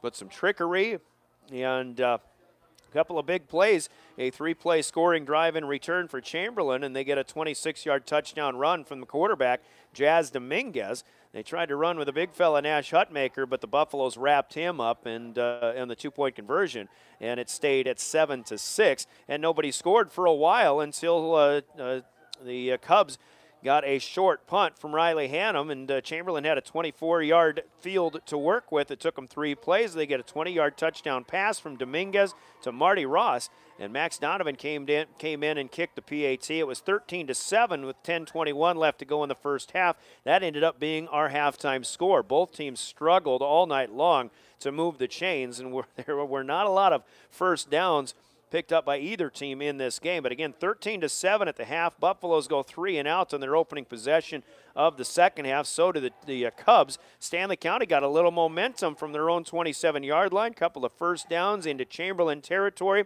But Riley Hannum threw an interception that was picked off by Remington Rosso. He returned at 53 yards for a pick 6. And Max Donovan tacked on the PAT, made it 20-7.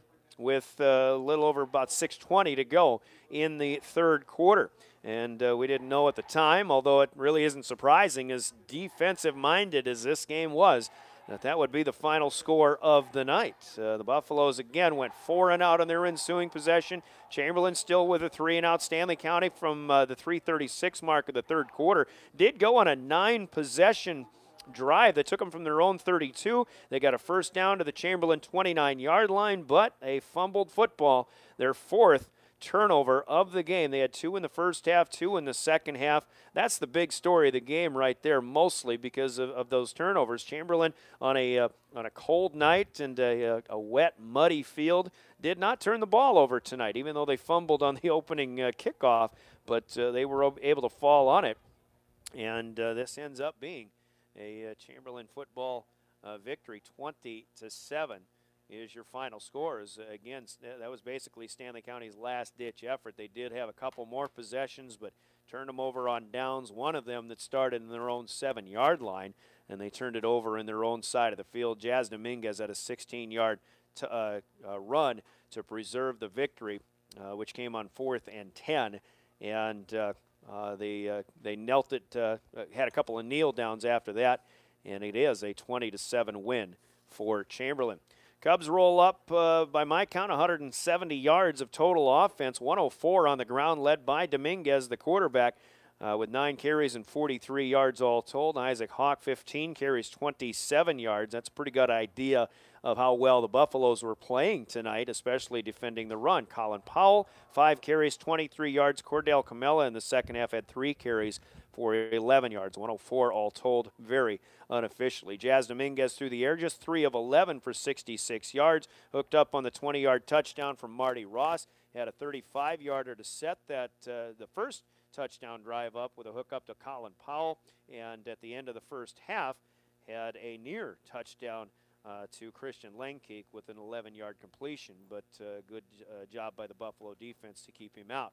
Chamberlain with only 4 first downs tonight. They were penalized 6 times for mark-offs of 50 yards. Big number for the Cubs, 0 in the turnover column.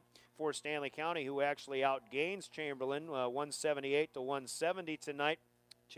Stanley gets 124 on the ground, led by Dalen Gabriel, 25 carries, but only for 75 yards.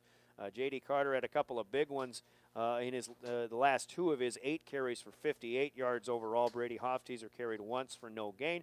Riley Hannum, 6 carries for losses of 9 yards. Had a shotgun snap fumble that contributed to that as well. 124 for the Buffs on the ground through the air. Hannum, 7 out of 12 for 63 yards. Was sacked once for a loss of 9, so 54 yards of passing offense and a total of 178 unofficially for Stanley County. J.D. Carter catches 4 passes tonight for 43 yards. Reed Wazorek had a 5-yarder. Brady Hofteser a 10-yarder. Nathan Cook, a new tight end, with a 5-yard grab as well. 3 penalties against the Buffs for 20 yards lost. 3 first downs in the first half. They pick up 6 in the second, so they do have 9 first downs. But again, the ultimate equalizer, those 4 turnovers for the Buffaloes. 2 fumbles lost, 2 interceptions thrown by Riley Hannum. Good defense all around for both teams, but especially for the Chamberlain Cubs on this night, who win it 20-7. We've got a player of the game to talk about. We've got some scores we'll pass along to you as well. But let's first of all hear from our player of the game sponsor. As always, it's Bauman Lumber, and we'll tell you who tonight's player of the game will be. When you need building supplies, there's no need to go anywhere except to Bauman Lumber in Fort Pierre. Bauman Lumber is locally owned and offers quality products, expert advice, free estimates, and free local delivery for large or small projects. Whether it's a home improvement project, remodel job, or all new construction, they even welcome special orders. Quality building materials at affordable prices for